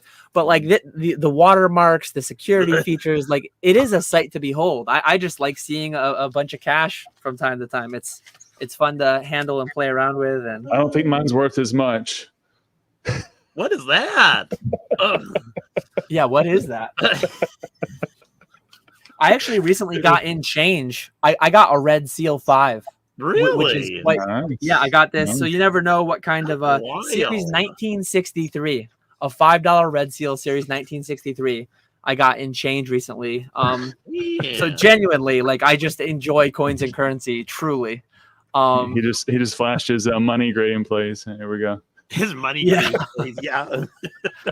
And then we did have another question that came in on the vending front, so I will take that now. Any suggestions or tips for flying with a lot of slab/cash? Looking forward to meeting a bunch of people at Chicago Collecticon, but nervous about traveling with my slabs. I personally don't check bags. I get a little bit nervous with the value and all that. But one thing I will say, business insurance, I have it. I'm always fully insured through all my travel. So I rest a little bit easier due to that. I don't know how practical that is for a lot of different people, depending on what scale they're doing their operation at, all that. But another aspect is too, like Garochu collects. I don't know if you know anyone in Chicago. One thing I've definitely done from time to time is I'll ship out, like, hey, Ponga's out there. Ponga's driving to the show. I'm going to ship to him likely some amount of slabs up front so that I don't have to sweat. Will they make me gate check my bag because the overhead bins fill? Right. Because I didn't book my seat, because I book as cheaply as possible when I'm flying usually. That happens from time to time. So yeah, potentially ship some. If you don't know anyone out in Chicago, maybe you can ship to yourself at your hotel. There's usually some amount of a handling fee, processing fee for that. So you'll likely have to pay some amount per package in addition to shipping to actually have them hold that for you at the front desk, whatever. But there's a lot of different options. Those are my thoughts. What do you guys think? I would agree with you on that one. I would say I really like the Zion. I forget what it's called. Goliath, maybe. The Zion like carry-on case, not the briefcase one, but this one's perfectly sized for a personal item. So this one is great. I think it's like the XL or something. This is perfectly sized for the carry-ons. Sorry, for a personal item, not carry-on. Personal item. The one I like is it's got wheels on it, and you can use it as a carry-on. Yeah. I would definitely recommend something like that. They are expensive, but if you're going to be vending a lot of shows that you're flying to, or even like localist shows where you're just traveling, I love mine. So I would recommend that. But yeah, definitely carrying on your carry-on personal item. Put all your expensive stuff in there. If you are checking bags, something that I thought that my sister's going to be going on a trip, and something that she's going to do is put air tags in her bags just in case something does happen, because she's gonna go on like a hiking trip, and so she wants to have all her hiking stuff with her. And if something that does get lost, at least she'll kind of know where it is. So I thought that was a cool idea. So that would be another solution for any check bags that you have. I don't have any experience here, so no comment. No comment. Here's kind of a long-term, good, kind of deep one. I'll let someone else start off first. So Danazard wants to know, what's up, gents? We're all full-time as of today. Do we see ourselves being in the hobby full-time 10 years from now? 100%. Absolutely. Yeah, I don't know. I think I would get bored. I think I would get bored. Not having anything to do. Obviously being full-time, it's where I get all my money from, but it's also a huge passion of mine. We were talking earlier about me wanting to cut back a little bit. If I had to do like a schedule of what I do every day, outside of sleeping and eating, that schedule is Pokemon. I don't. It's kind of sad in a way, but I really don't do much outside of Pokemon right now. And part of that is because I'm busy with the business, but another part of that is I truly enjoy this stuff. Exactly. So while I'm watching shows on TV, I'm also sorting through cards or opening booster bundles or whatever the case may be. So I can't ever see myself getting out of it. Especially 10 years from now. I'll still be going strong in 10 years. I think I'm older than both of these gentlemen here. So 10 years from here is much more than 10 years from where they sit. But I'm 43, just turned 43 this month. So I'll be 53. But I do truly anticipate much of the same. And to even echo what Nick was saying, I really enjoyed what I'm doing. I did things for many years. I did everything from laying roofs to sewer lines to building to painting. I was in the military. I did the corporate world for 21 years. All these things, and there's nowhere that I woke up every day and I was happy to do what I did and thankful to be a part of it and meet so many great people. Nowhere. Now, I'm still not making as much as I did, but I'm working on that. But in all honesty, I think this is possible. I think that the future is bright for where we stand. To our previous points, even on the Pokemon app, I think Pokemon is doing the right things to stay healthy and stay a sustainable company for many decades to come. And I enjoy it. I mean, I connect with my kids. I connect with my community. I connect with my wife. We sit down. She's not happy when I beat her, not nearly as much as when I beat my son. But when we play, we enjoy these things. So for me, doing this 10 years from now is going to happen probably like that. And I'm going to think, let's look at the next 10 years. Now, 30 years, okay. Maybe something different in 30 years. But in 10, 20 years, I don't really see too much else happening. Learning as I go, happy to be here and trying to grow. Yeah. If you had asked me 10 years ago, when I was a chemical engineer at the time for 3 years, I would have said 90% confidence I will be a chemical engineer 10 years from now. If you would ask me 20 years, I didn't really expect to be in that job for more than 20 years. I didn't expect to retire at 65, 67, 70 doing that job at that company. But as I answer it today, I'm going to give you a similar answer that I would have given that would have been incorrect 10 years ago. I'm going to say I think I will be here. I will give myself an 80 to 90% chance that I will be doing full-time Pokemon. I think there's a decent chance something else could kind of slip in on the side. At that time, I was side hustling Pokemon. I literally just started 10 years ago, side hustling a little bit of Pokemon. Am I side hustling anything today? No. I hobby certain things that I have visions of maybe doing someday, slightly side hustle, slightly whatever. I really enjoy barbecuing. I truly think at some point in my life, I will own a food truck, concession trailer, thing of the sort, and I will do some events. I'm not going to do 40 hours a week, 60 hours a week, but I could see myself doing a few events here and there. And so, yeah, could that happen in 7 years? And could I be full-time that?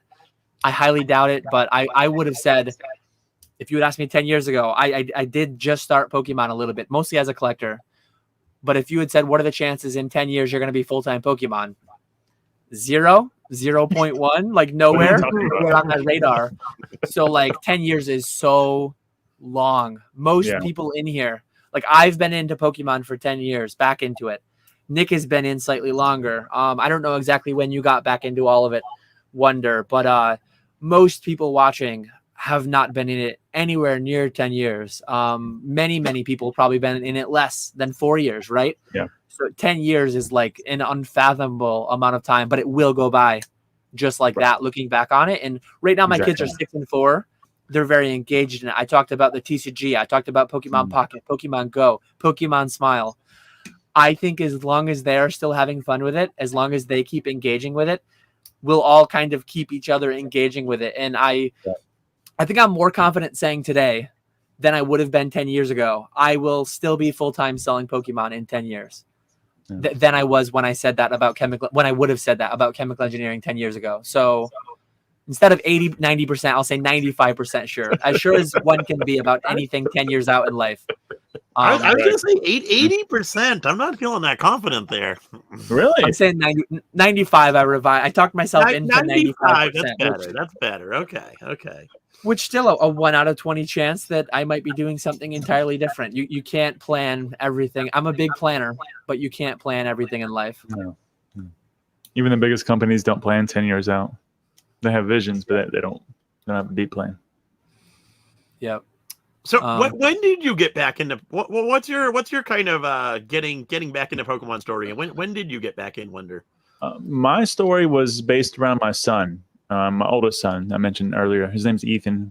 He'll be 10 in October, and he was growing up at the time. He was probably 6, 7 when he first started talking about it, and I'm like, we're not doing Pokemon, Ethan. Like, just forget about it. Like, we got enough things. We got stuff going on. At this time, I'm busy with work. I'm traveling. It's pretty hectic. We got taekwondo. We got swimming. We got all these like after school activities. Like, we don't need another thing, dude. We're not doing Pokemon. Just forget about it. And of course, at that time, they're doing, I forget what it was, like Blaze the Monster Machine, like, whatever kids were watching at that time. But to be honest, I didn't know anything about it in the depths that I do today by far. I didn't realize the game was there, the TCG game. I didn't realize how much the correlation was from Pokemon to sports. Because when I was growing up, I was a sports cards collector.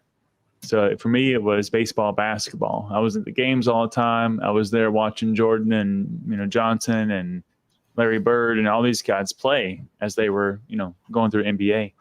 And I loved it. That was my thing. But then after we allowed it to happen, which was, and I'm terrible with time frames. Time for me is just a mystery. I believe it was either 2022 or 2021 in October. We finally allowed him to have Pokemon. And when we did, it sparked something. I was like, oh, this is good. I enjoy this. I was like, oh, there's a game. Oh, there's video games. Oh, there's this. I'm like, oh my goodness. And I looked at, of course, YouTube, and like, there's a whole ecosystem here. So I dove into it, and it took me back to that nostalgia of collecting the sports cards. But then with so much more behind it, it wasn't just collect it, put it in the binder, and you're done. It was play the TCG, go to tournaments, go to regionals, play the video games, watch the anime series. It was everything. And I was hooked. I was like, okay. And so that year, so that was from October, and then in December, we had a Pokemon Christmas. So I was already on Facebook. I was buying up collections. I was trying to build my binders. Like I was all in. And then from there, we did our Pokemon Christmas, where all the gifts we had was Pokemon related. So that was the year we kicked it off. And so again, it was either 21 or 22. So yeah, to Dan's point, less than 4 years back in, but loving it and glad to be here. Yeah. Awesome. And it's wild how quick you went from like being introduced to it becoming a family endeavor, and now it's like your full-time job. It's wild. Yeah. I'm sure you wouldn't have guessed it 5 years ago. Yeah, I would have told you you lost your mind. There's no way. What are you talking? I've spent my entire career building this thing up over here. There's no way I'm going to be selling Pokemon cards. Get out of here, Dan. Yeah, that's what I would have said. Yeah, crazy. So here's a good one directed at Nick. I don't think I've ever seen you angry, stressed out, complaining, flexing, or burnt out. How do you manage that and maintain balance after doing this for so long? Kind of feeds in well to what you talked about earlier, being so engrossed in Pokemon, I think. You guys don't see me off camera. That's what it is. On camera, I'm good. Off camera, there's times that I'll turn into I don't get angry very often, but when I do, I turn into the Incredible Hulk. Watch out. I don't believe you. I think you're lying. No, I don't know. I just focus on what I have, I guess, is the biggest thing. Focus on what I have, focus on what I'm doing. Don't pay much attention to other people, and just look at my own success. I think that's the biggest thing. Because back in the day, when I was up until maybe like 2018, 2019, until my business started doing better, I would get so bummed out looking at like Gary, King Pokemon, Scott, SM Pratt, Rusty, TCA Gaming. I looked up to all of them, and all of them had these massive collections, these massive businesses. And here's me, who's been in roughly the same time as Rusty and Scott got in a little bit sooner. Gary obviously got in way sooner, but I got in roughly around the same time as Scott and Rusty, and they're so much more successful than me. And so it would get me super bummed out. But now that I can kind of look at my own stuff and my own business and my own collection and see what I've accomplished, it's a lot easier to not compare yourself to other people, which is not easy, right? Especially with social media, Instagram, YouTube, content Facebook, consumption, all that stuff. Because you're constantly bombarded with other people's collections, other people's businesses, seeing how successful other people are. But just staying on your own path and doing what you enjoy. That's the biggest thing. Is there something you tell yourself when you're in those dark moments, Nick? Off camera, on the couch, binge watching Netflix. What do you say? Honestly, lately it's been people in the live streams. Lately, like the live streams. There's some nights that I really don't want to go live. But I do it because it's on my schedule. I know I have people waiting for me. Once I'm actually live doing the live, I have fun with it. And every once in a while you'll have someone comment, hey, love the live stream. So glad you're doing this. I look forward to this every night. I had a couple weeks ago, there was someone who commented, hey, we got a projector in our backyard. The whole family's watching you for the live stream. We love watching. Wow, that's awesome. And it's so cool to hear. That's so cool, man. It's awesome to hear how much people look forward to me being live on eBay and doing these streams. And that definitely helps keep me going at some points, for sure. And I'll even maybe just reiterate that because I've had similar moments, and this is more to the people in the audience, not you, Walrus. But all the comments that you all leave, whether it's during the live, whether it's after the chat, and sometimes on our videos, and that obviously doesn't apply to you, Nick, because you don't post videos on YouTube anymore, but everybody else, like, we really appreciate like those comments. They go such a long way, and what they mean to us. Like you have no idea how much those little words make such a big difference in the challenging moments that we have. So, and maybe just a second to say thank you to everybody that, again, not Walrus, that gives us positive comments and helps us out and says something that is just heartfelt, because it helps us do it when we don't want to do it, or it's too much, or we had a rough day. So thank you, everybody. Really, really do appreciate that. Yes. Yeah. Absolutely. One little comment I wanted to throw in there. I forget where I heard it, some quote that someone had, but when it comes to social media, like, don't compare your everyday to someone else's highlight reel. YouTube, Instagram, even what people are talking about, saying through Discord, wherever it be, they are the outward facing, curated views of what someone wants to give you as a glimpse into their life. Like, do not judge your everyday. Do not judge your battles that you're going through, whatever. Like, everyone has their own things they're going through, and some of them do share through socials. Some of them, many of them do not.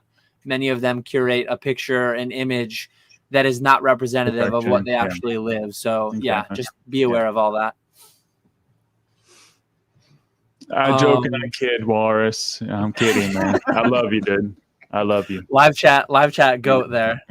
Yeah, he is one that, honestly, every time I run a live, especially the box breaks, he jumps in there. He makes me smile and laugh every single time, and I can't appreciate him enough. So, all jokes aside, I know you play mean, but it's fun. We all love you, Walrus. Thank you, man. Wally is indeed a softie on the low. Oh man, that's funny. Yeah, and also in that same vein, don't compare your day 21 to someone's day 1021, 1021. Yeah, like, not only are you looking at their curated external facing view of what they are, what they do, that might not represent reality 1-to-1. you might be comparing yourself to someone who's been doing it for a long time. And if you're getting into the hobby, starting your journey, looking at Rusty, looking at Nick, looking at other people that have literally been around here 10 years, like there's no rush. There's plenty of time. There's no comparison. Like, don't even do that. To Nick's point, it will be depressing. And there's two ways to do it too. You can do that as to like, these are, you can use that to set goals for yourself. Like, I hope to strive for certain. So you can do it from a negative perspective or from a positive perspective. Just ensure you're doing things from the positive side, not the negative side. Yeah, fully agree.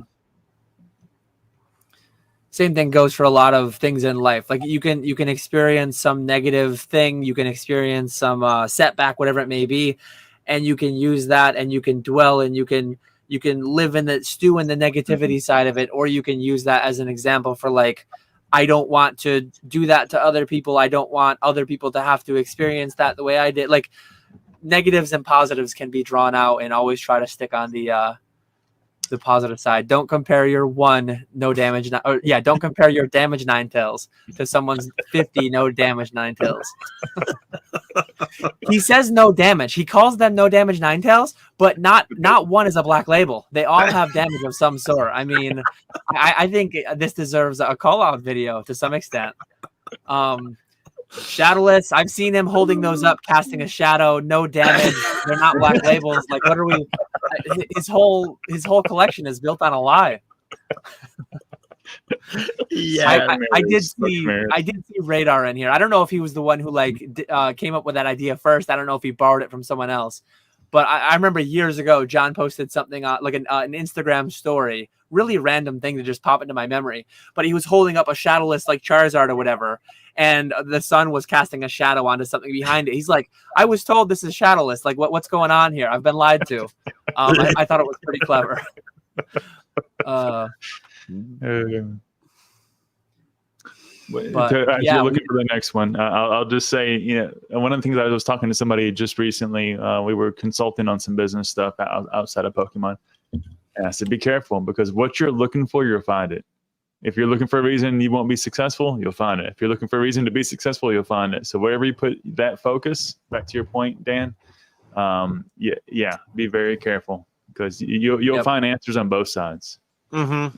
Yeah. If you think you can do it, if you think you can't do it, in either case, you're right. That's right. Yeah. Showed an English cat, right? I like that.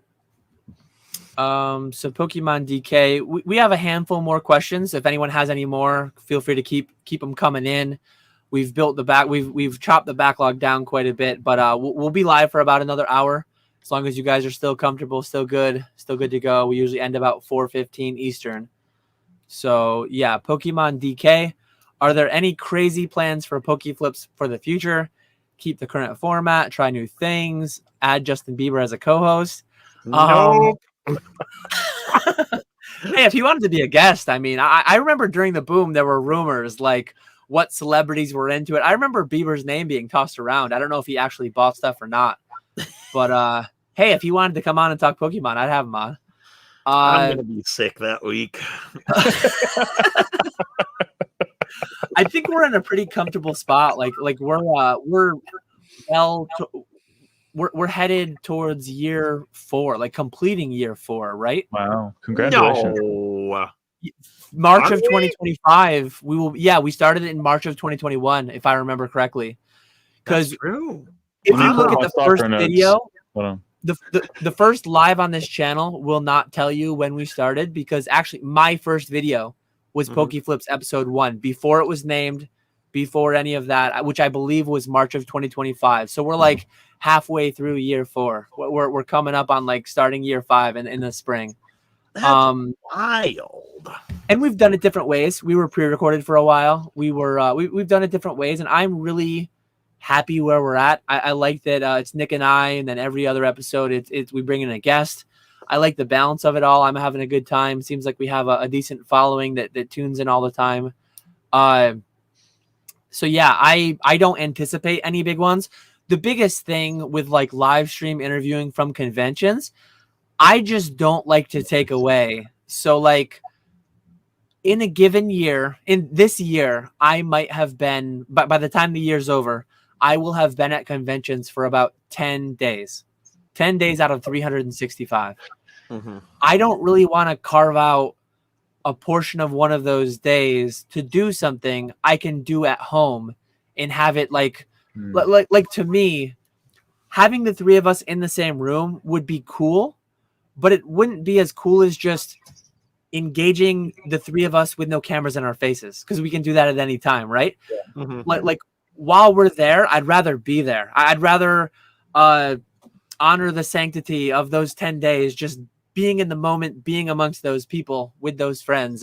But like I will shout out a great piece of content, which the audio didn't come through amazingly, but I still listened to the whole thing. Like I have partaken.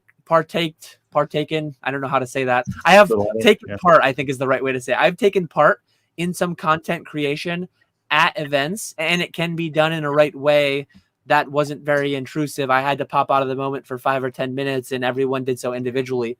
But so I think there's like a right way to do it. But overall, I just don't think it's for me to be the one like creating that. That's my take on it. When I'm there, I want to be there. I can be here online on YouTube any day I want to. But we just don't agree on anything. I don't want to have Justin Bieber. You do. You don't want to do convention podcasts. I do. I mean, if you really wanted to, like, we could figure one out, but I lean against it slightly. Yeah, I'm the same. I'm the same way. I'm the same. Okay, way. good. I figured you were joking there, but I wasn't 100% sure, to be honest. Yeah, I don't like the idea of convention podcasts. It's really cool in theory, especially for people who can't make it out to the shows. But I would so much rather spend time with everyone than have to sit in front of a camera for a couple hours. I kind of would like to do some changes when I get settled in Chicago and have more time to try and like just grow it a little bit more. I think it would be a good idea to get into shorts, start doing some of those again, especially where it doesn't take us super long. So I think that would be a cool idea. I also think maybe having topics to talk about in the beginning while questions coming in, just like small stuff like that. Nothing huge. I like how it is right now. I would rather it be live than pre-recorded. I like having everyone in the chat versus us, it just being us with the questions from the previous week. So definitely keep them live. But maybe just make a few small changes. I felt like you were trying to get Dan's attention just to maybe get like a hug later. So yeah, it's like, I'm mad at you, Dan. It's like you made me so upset. We can't agree on anything, and all you're really saying is, "I love you. I miss you. Can you give me a hug?" I'll have a big hug for you in Chicago, Nick. God. Let's see. So, Peek That Shoe actually wanted to know for Wonder, in selling Pokemon cards, are we capturing value from nostalgia and rarity, or are we assigning worth to something inherently meaningless, shaped solely by monetary gain? This is definitely a question you would ask, Wonder. Well, I don't know what that means, good or bad.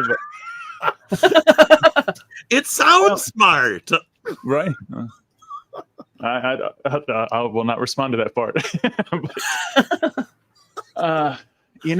Peek, I think that if you look at that from two perspectives, one is to say nostalgia, right? So if you talk about nostalgia, the majority of our interactions in this hobby and Pokemon's, what is it, 3-year cycle, 2-3-year cycle, everybody stays into the hobby and does something else. So the majority of that, there is no nostalgia associated. Now, I think that's quite ironic, because if you have that rotating door every 3 years, right, and that person that came in on that first year was somebody new to the hobby, and they bought, sold, whatever it was, participated, and then left the hobby on year 3, what was left? Well, we actually leave the nostalgia, I think, in the market price, because the market price won't change overnight. So Dan's been here for 10 years on podcasts apparently, and 20 more years here for selling Pokemon cards. But in all reality, I think the market price in a sense inherently bakes in nostalgia.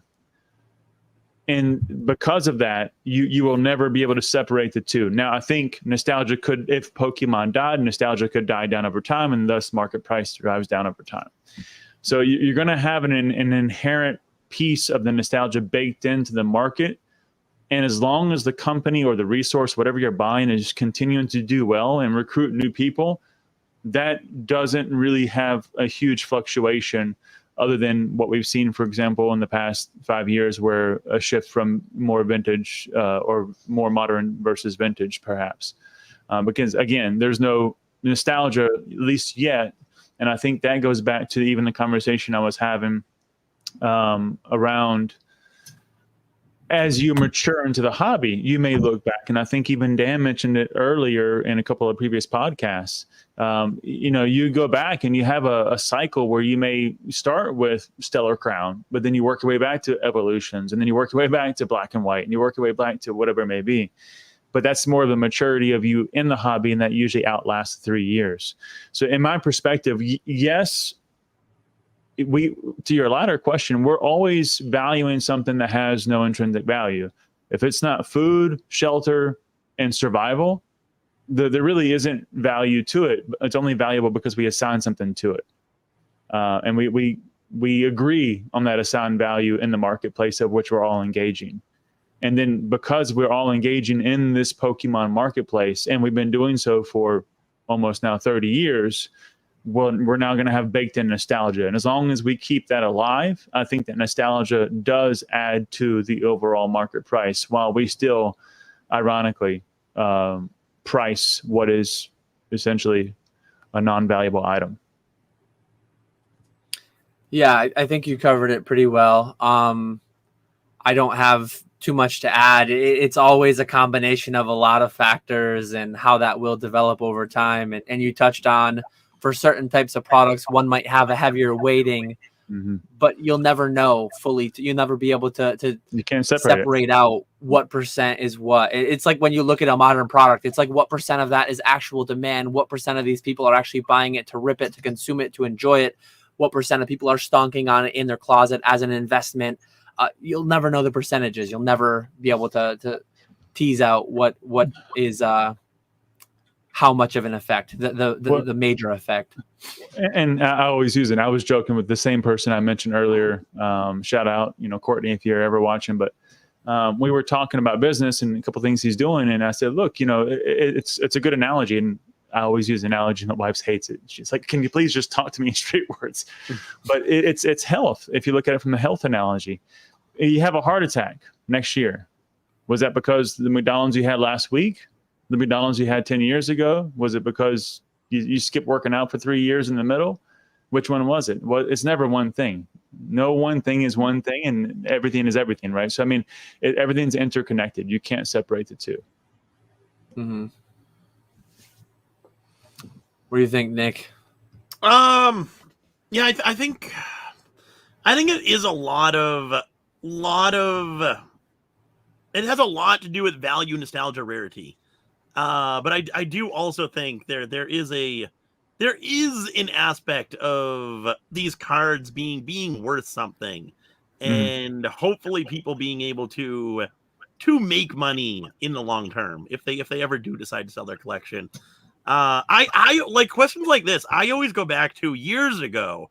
I would love to find it at some point. There was a really good E4 thread talking about basically if Pokemon cards were worthless, would people still collect them? And I am a strong advocate of I don't think anyone would be in the hobby. You would have your hardcore collectors that are still in here, but I don't think hardly anyone would be in here. Even personally, I would not be here if it wasn't for the money aspect. It wouldn't be any fun. If you could buy like an extreme example, illustrators for $1, base boxes for $1. Exactly. Nothing has value.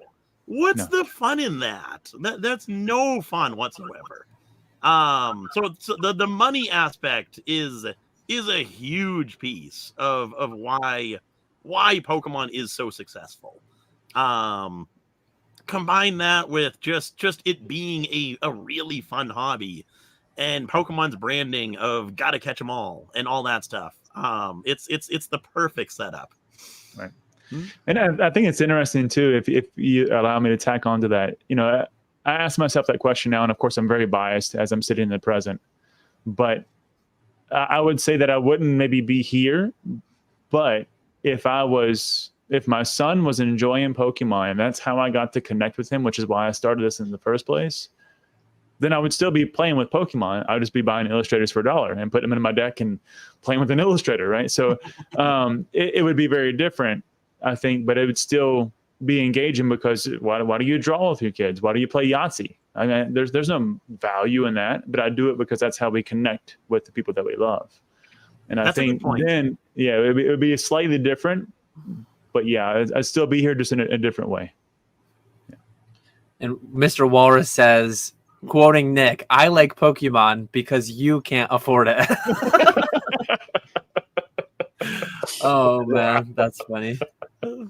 That's funny. Wow. One thing I was going to add, I had a short that I just pulled out of a live from a few weeks ago on my own channel where I talked on this same topic. Like if everything was printed 1-to-1 with demand, if everyone could have everything, and Rudy talks about the game piece army, if everything was affordable, worth almost nothing, I can't say nobody would want it, but significantly less people would want it, and Pokemon would die. Overprinting will kill any kind of collectible. That's just inherent to what it is.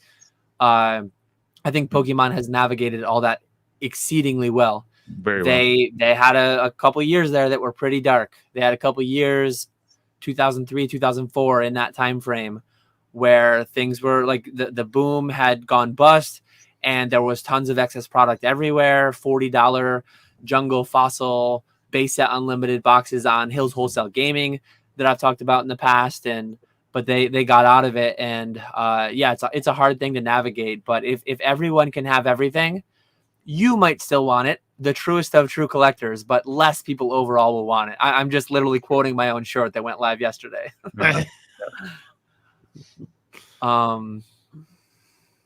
And on that one, we've got a couple more questions coming in, which we will get to, but I had a couple, like, we talked about the generalities there.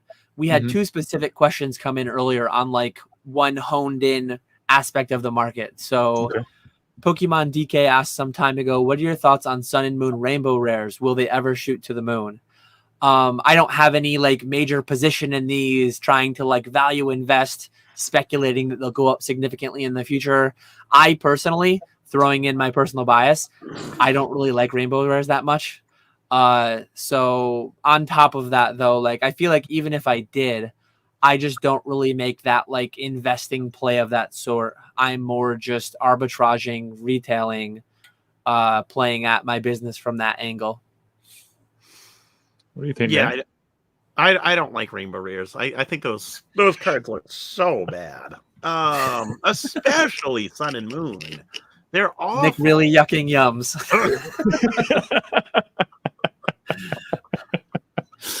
No, they all look the same. Like everyone says. When you're looking at them from far away, they all look, they're silver cards. I don't like them whatsoever.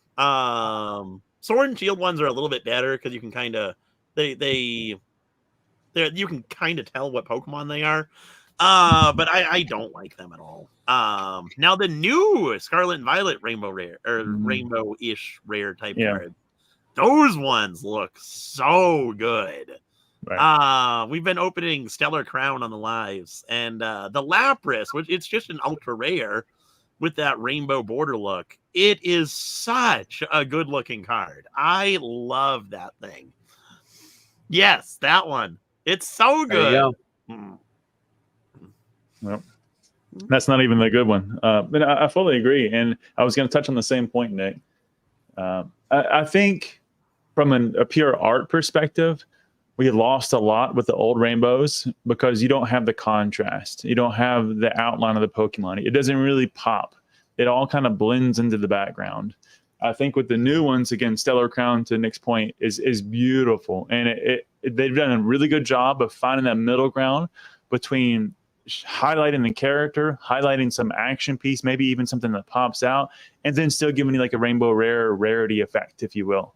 I think that's a beautiful combination. I think this will be a key moment in history for Pokemon. Now, to the question, though, as long as Pokemon never goes back to doing exactly what they did at the end of Sun and Moon and here in Sword and Shield when it comes to rainbows, I think that will do far better than break cards did, for example, in X and Y. I think that it will have a special place to the moon, probably not, but it will be so unique in the future. And because they did it, and not in all cases, but they have a lot of really good Pokemon, especially the tag team, if you go back to Sun and Moon, a really good number of cards with great Pokemon that are rainbow. And if they never do that again, it's going to be very unique. And I think I'm excited to see what that next 10 years of those specific niches within that are. But still to the moon, probably not. I don't have any myself other than what's in my personal binder. I don't have a 5-row box of rainbows, unfortunately. I wish I did, but I don't. Yeah, me neither. Julia mentions, I used to hate Legendary Collection reverse holos back in the day, and now they're nostalgic and Y2K to me. I don't trust my opinion in the long run. That's funny. I've never really had much taste for reverse holos. Some people have that sentiment, but they find Legendary Collection reverse holos like really, really cool. I personally don't. I do like, though, is like the best of the worst, because I don't like reverse holos overall, but the best ones to me at least were EX era. Yeah, I knew it. EX era, where they put like the set name on the card, right. and I do like those. On the yeah, exactly. Yep. Those were the best. Like Power Keepers, for example, Crystal Guardians. Like those were the best time for reverse holos, in my opinion. Yes. Yeah. And not all what the about, EX what about era, the fire red leaf green ones? Do you like those ones? Oh, where it's got like the energy symbols. It's like a holo with energy symbols. And it's in the actual picture. Those are so I totally forgot about that. Those are so unique. I wish they would do that again. Yes. But yeah, like EX Sandstorm and EX Ruby and Sapphire are just like flat. It won't be captured well, but they're like flat, boring ones. And then let me see what sets I have here. Just like Unseen Forces, it's more of a basic one. It doesn't have what you were talking about, but I like the set logo. Right on the right there. Yeah. Being on the card. Yeah, horrible lighting for that, but yeah, definitely those were a special time. And yeah, really, really good call out, Nick. I think those energies in the background of the holo of the Pokemon, what a beautiful touch. Yeah. Hidden Legends. Yep. Oh, that's awesome. Yep. So Hidden Legends did have it too. But I think those are the for me personally, not a reverse holo guy, but if I had to pick, I would pick those personally. But Legendary Collection, looking at the market price, the sum of everyone's opinion, clearly a lot of people like those relative to what's out there. It's weird too, because nobody liked those for the longest time. And it's like Topps cards almost. Maybe a little bit less extreme, but nobody liked Legendary Collection reverse holos for the longest time, and then like out of nowhere they exploded in popularity. They're blinding. I mean, it's worse than the rainbows in Sun and Moon and Sword and Shield, in my opinion. It's blinding. Other than There's no shot you can read the text on those cards. Honestly, no. Not happening. And then we had another question about a particular product. Is Crown Zenith worth the 50-cent flip or hold for the next month or a year?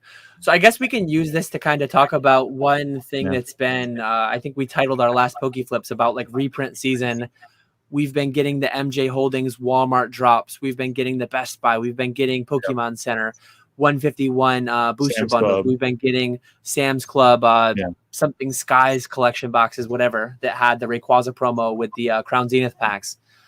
I have bought from some people who are purely arbitraging that play. They're going to the Costco, they're buying like a whole pallet, and then they're just selling it to me, making that 40-50 cents a pack right now, which works out to a very profitable hourly. Shout out to Danazard. I bought from him a few times. doing that breakdown play. And it all comes down to what is your situation right now? Like, what is your opportunity cost? My situation specifically right now, I'm buying the pack sometime at a premium because I don't have too much of the time to source the product myself, break it down myself. So I'm just paying someone a margin to do that for me. And I have live streaming coming soon. I love Crown Zenith as a set. I think it's a very rip and ship stream friendly product because there's just so many great hits, the Galarian Gallery, all that stuff. I love that set. I have thousands of packs. I want thousands more because I think once live streaming gets into full swing, I think I'll be consuming many hundreds per month. And yeah, like I don't know the timing of it. I don't know when the last reprint will drop, but I think that will go up to some extent at some point in the future. But if I'm carrying it on a 30% credit card and I don't have a good outlet for it, I would be more prone to selling today. If I have all my eggs all my ducks in a row, I was going to combine some. Yeah, I was going to mix up two different sayings there.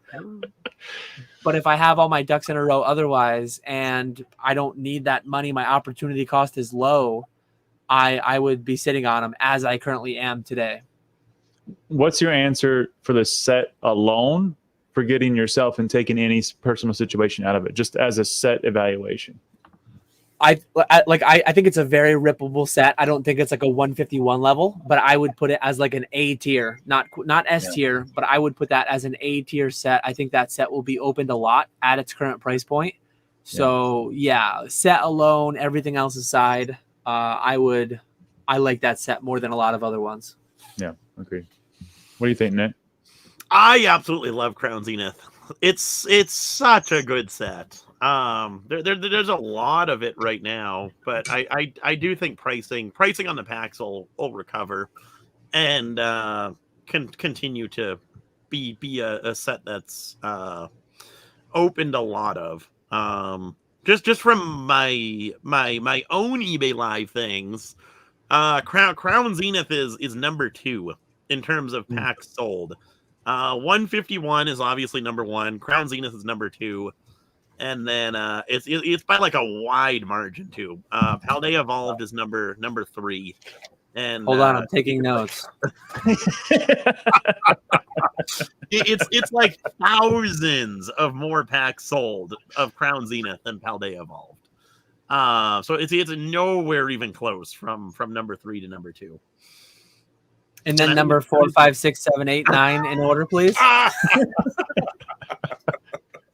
With quantities and profit margins. Steam Siege. What other ones? Crimson Invasion. Yeah. Pokemon Go. Days. Yeah, I think just purely from a set perspective, I think this one will go down in history. Now, I am very biased because this is probably one of my heaviest times in the hobby, in that fun phase and just having fun with opening and enjoying with the family. And so I'm very, very biased to that set, to be fair. But I think, again, it's the last set in Sword and Shield, last Yellow Borders, last time we did get Galarian Gallery. Amazing artworks. I mean, just stunning. And of course, we shifted into beautiful artworks into Scarlet and Violet as well. But I think it's going to go down in history. And I think it's going to be something that we look back on, much like we do today with Cosmic Eclipse or a team up from Sun and Moon. It's going to be the same, and just give it the same time, or perhaps even less. And I think it's going to be amazing. So I'm looking forward to it. So keep them sealed. Don't sell them for 2 cents if you can. Did you buy those from me too?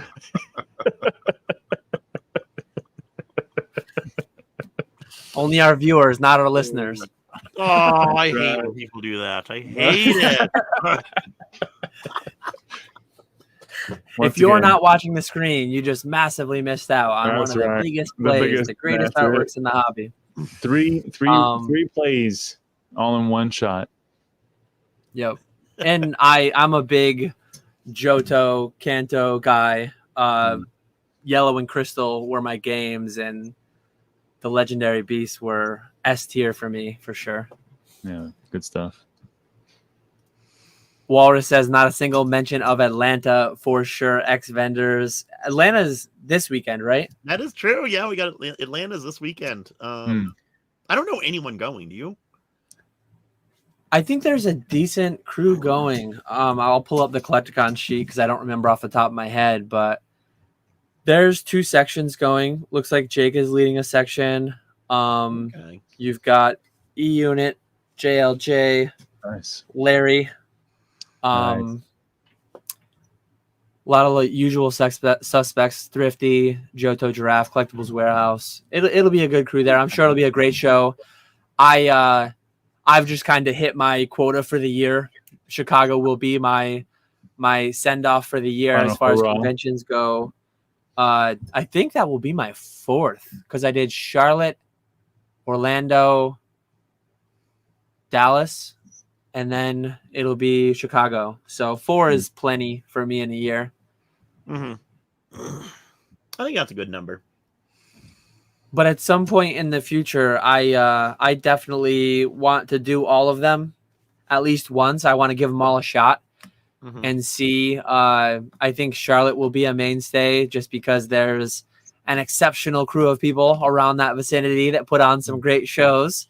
Pokemon Wonder included, that Nick may or may not have bailed on to be live, plugged into the eBay Live Matrix. But yeah, Charlotte's going to be a mainstay for me, I think, as long as it fits. I mean, if I have a very close friend or a very close family member getting married that weekend, or it's like you can't guarantee anything. But I'm going to do my best to make those, that one specifically. And then the other ones will be more in flux. That one's my shortest flight, too. I mean, that one's the nearest one to me. Oh, yeah, New Jersey I went to as well. New Jersey I drove to.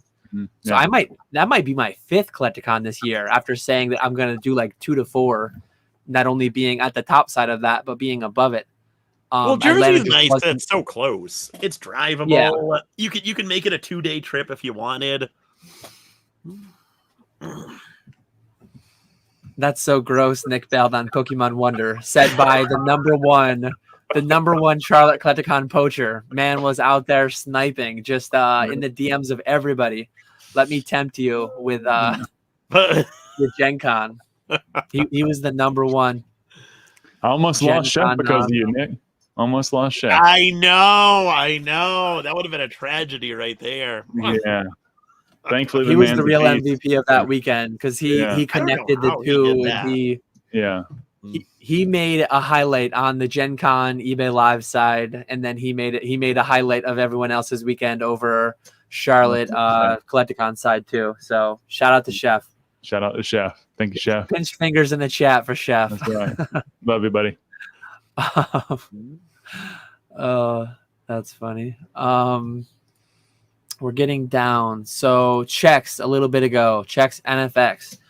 Question for Wonder. I think there was a more timely spot to slot this in. Okay. I'm not the perfect host, but how have your kids reacted? How has your kids' reactions been to you shifting to the Pokemon dad?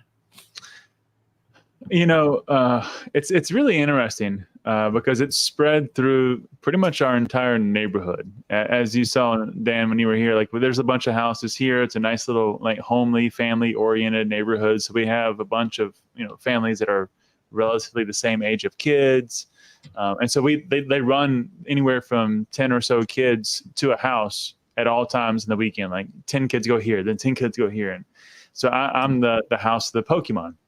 So, I made a mistake one weekend, and I had the garage door open, which is where I have inventory in process.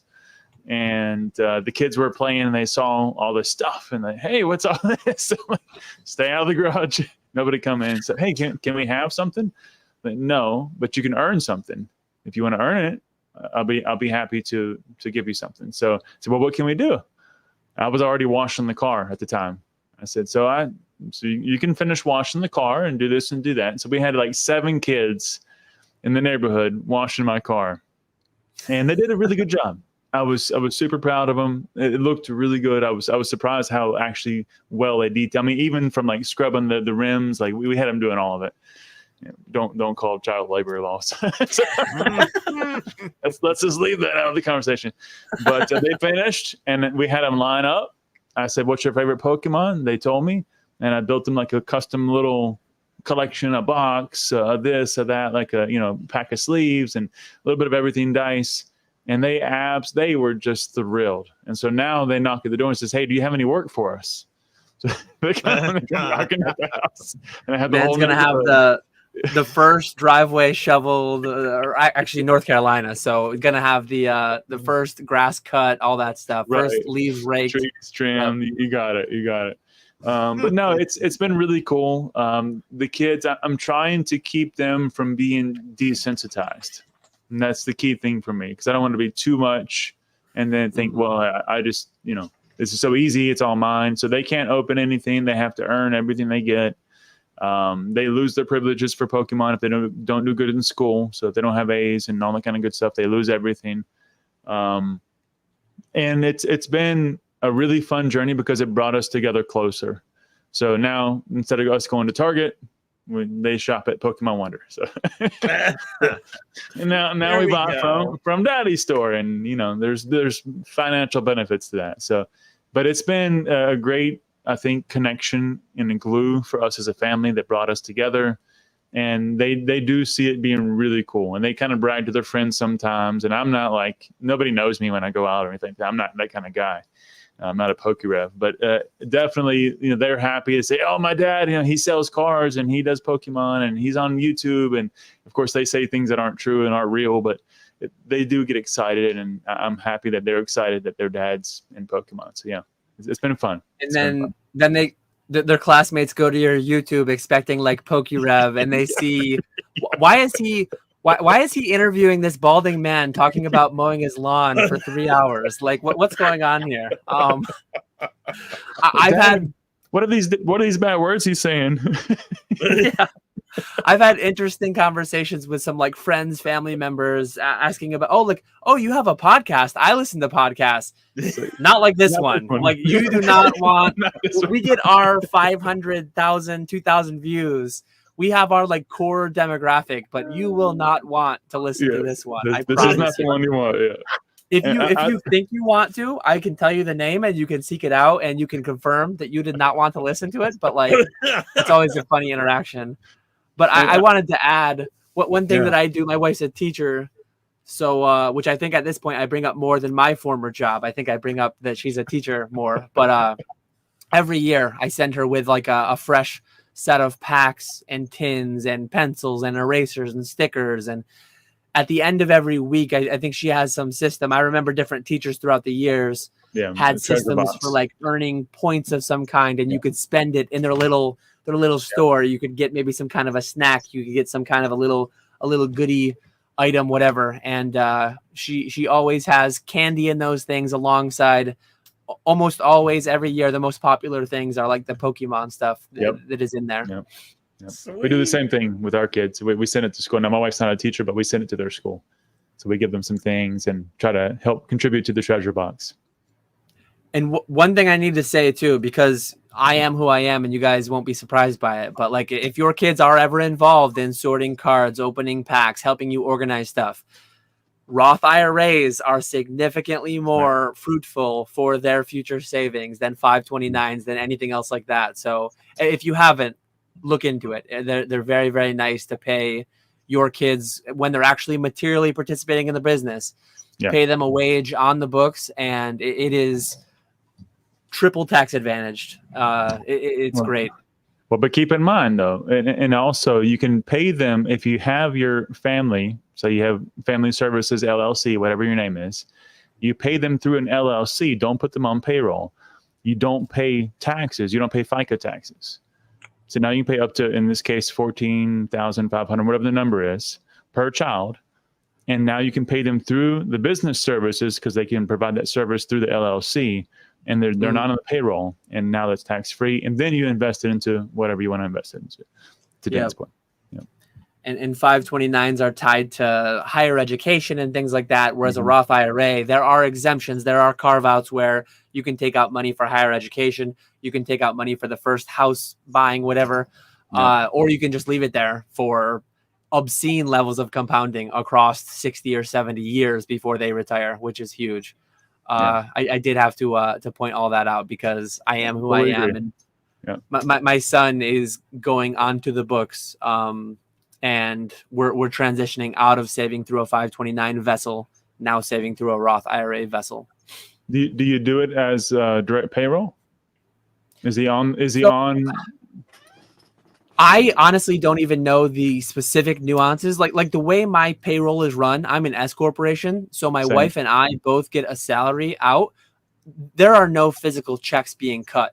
We actually don't take it out. We don't need it. I joke about the whole sugar mama thing. We live off her salary. Truly, all mine stays in the business. On paper, it's transacted as it needs to be. We have payroll. The FICA taxes are taken out. All that stuff is paid. But like, I don't physically transfer that out of my business into my personal account. There are no checks written. There are no withdrawals taken. So my son will be similarly, whatever way the accountants say, like I'm going to say, hey, his rate of pay is this.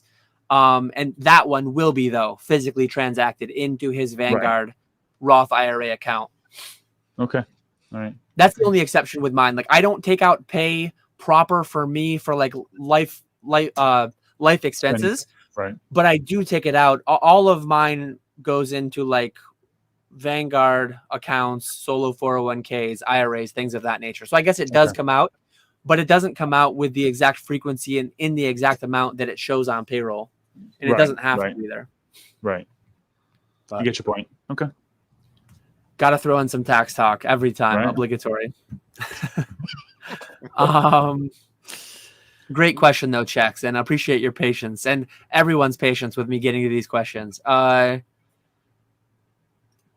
We just recently talked about Poke Chef. His food was definitely 10 out of 10. Chef's kiss, for sure. And I ate it for 6 weeks, 5 weeks, something like that. After he left, we had leftovers for weeks. Oh man! And I ate them every day almost. So it was still good until the very last drop. So thank you, Chef. Awesome. Yeah, that was definitely a highlight amongst highlights. Pokemon DK wants to know, what would you say is the rarest Pokemon item you own? Rarity over value. It doesn't have to be a TCG item. So mine specifically would be a TCG item, and it would be probably the most valuable singular item I own too. I still own the number 3 Trophy Pikachu from 2019. So that's mine. Nick, what's yours? Probably the Snap Station, I would say. The Pokemon Snap Station in Blockbuster. You don't see those pop up for sale very often, and I'm glad I was able to get mine. Hopefully, actually be able to display it somewhere nicer when I move, and actually be able to play it every once in a while. Right now it's sitting up in a spare bedroom that is just full of stuff. So hopefully make it a little bit more prominent. You're gonna have your own like kind of display place in the new apartment, like to actually enjoy. I would like to, like a streaming room / collection room. Right. Yeah. I'd love to see that. Love to see it. Mine is probably a twofold answer. I mean, if you're talking about pure value and market value, what people probably would deem as most valuable, it's not in my collection. It's technically in my inventory, but it's this. That's the first place 2004 Pikachu trophy. And it comes with the paperwork and all that kind of cool stuff. So that's there. But what I value the most is probably this. Good old Those Rusty. Are really cool. Yeah, I just I love that. That's an uncut sheet. Yeah, it's just a big top loader. But it's an uncut sheet there from Rusty. I think he still has them for sale, probably on his eBay. If not, he still sells them at Collecticons every now and then. But an uncut sheet of base set and one of fossil. So really enjoy those. Those are some pieces I'm going to actually hang underneath Pokemon sign here pretty soon and kind of have them to enjoy. I'm just trying to find a nice way to display it. Yeah. Nick, that actually reminds me. I think you might have a couple items of mine that you've had for over a year. Hopefully they're still around, but I couldn't get them home to myself from Charlotte. So when you're passing, Nick will be driving like very close to my house when he's passing through, going to Chicago. So we'll have to meet up for lunch, and I'll have to get some stuff from you. Yes. Yeah. You still have your uncut sheet and the fossil thing, or maybe just the fossil one, because I think the uncut sheet was the year before. I'll have to see.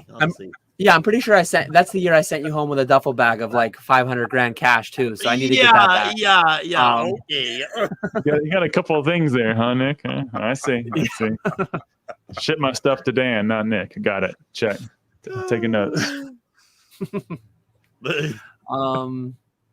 So it is 4:00. We are going to wind down quite soon. I actually did just get through the entire backlog. I guess I'll cover it now. I intended to cover it at some point. This question was placed 4 minutes in. This is called PokeFlipz. It is primarily Pokemon.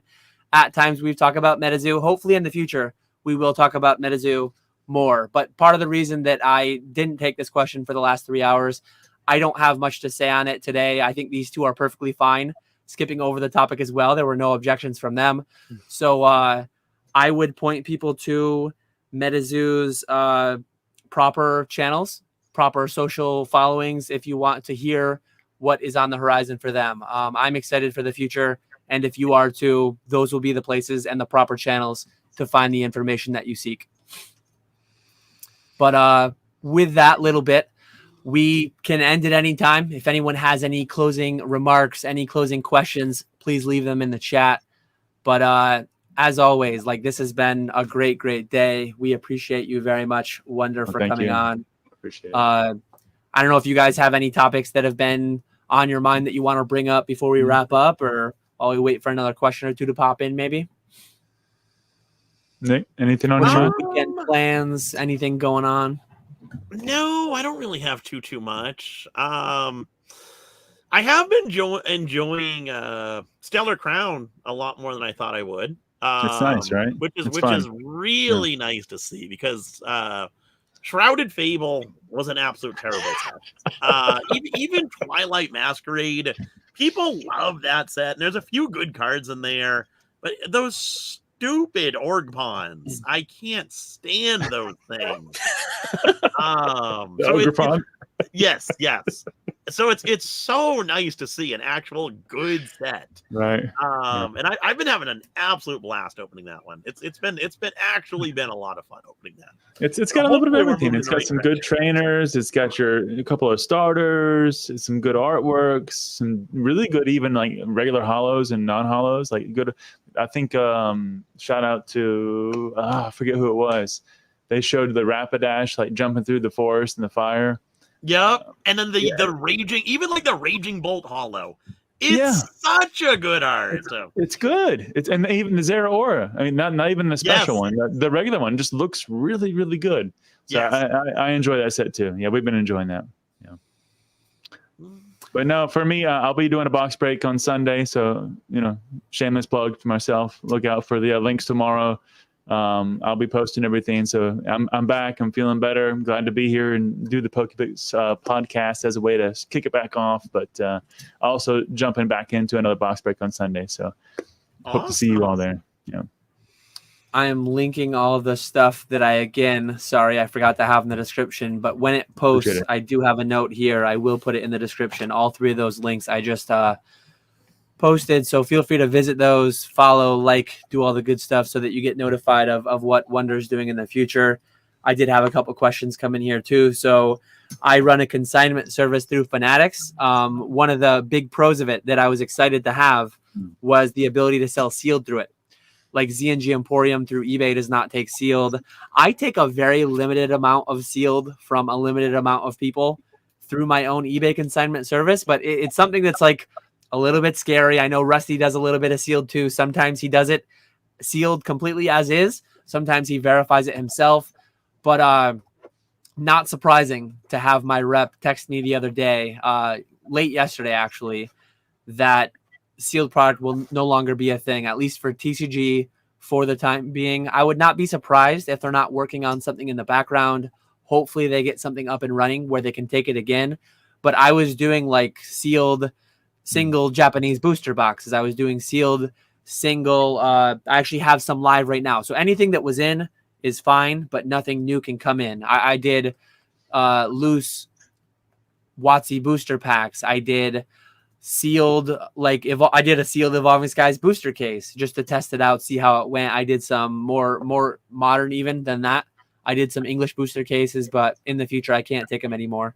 I had some people ask me like, "Hey, no sealed boxes anymore? What's that?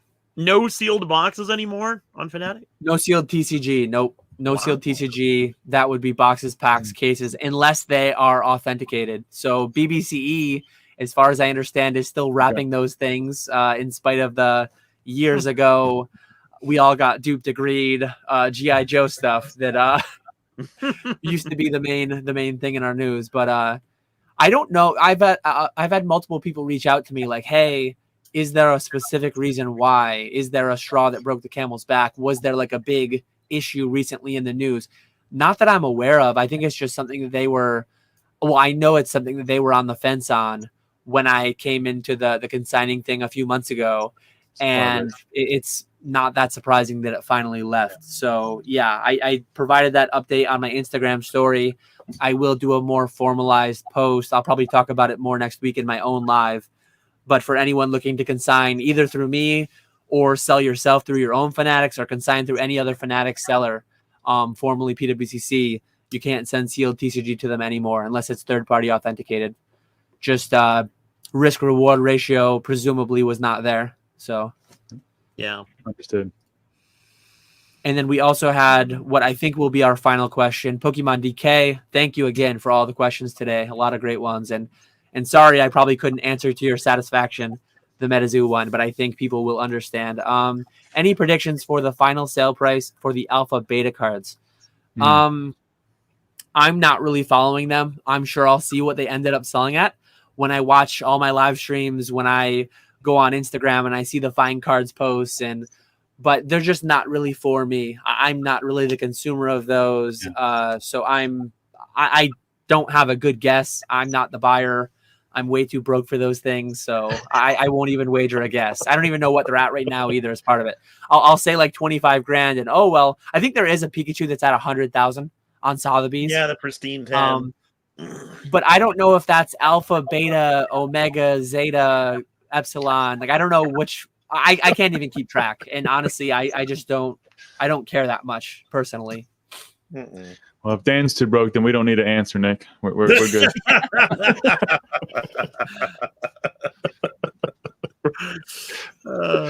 I will say one thing though, if you don't mind. You mentioned it, and I actually didn't mention it before because just not quite sure how to navigate it. But I do want to give a quick shout out to Rusty, TCA Gaming. He's been a huge support for me here and this journey and this adventure that I'm going through in Pokemon full time. So thank you. Huge shout out deeply from the bottom of my heart. If he wasn't supporting me in many ways, I wouldn't be here. So thank you, Rusty. And yeah, I think with that, we're going to wrap up. Hope you guys both have a great weekend. Hope everyone in chat has a great weekend. Again, we very much appreciate you all for your time being here, closing out your work week. Yeah, that'll be it. And we will catch you all later. See you later. Bye, guys.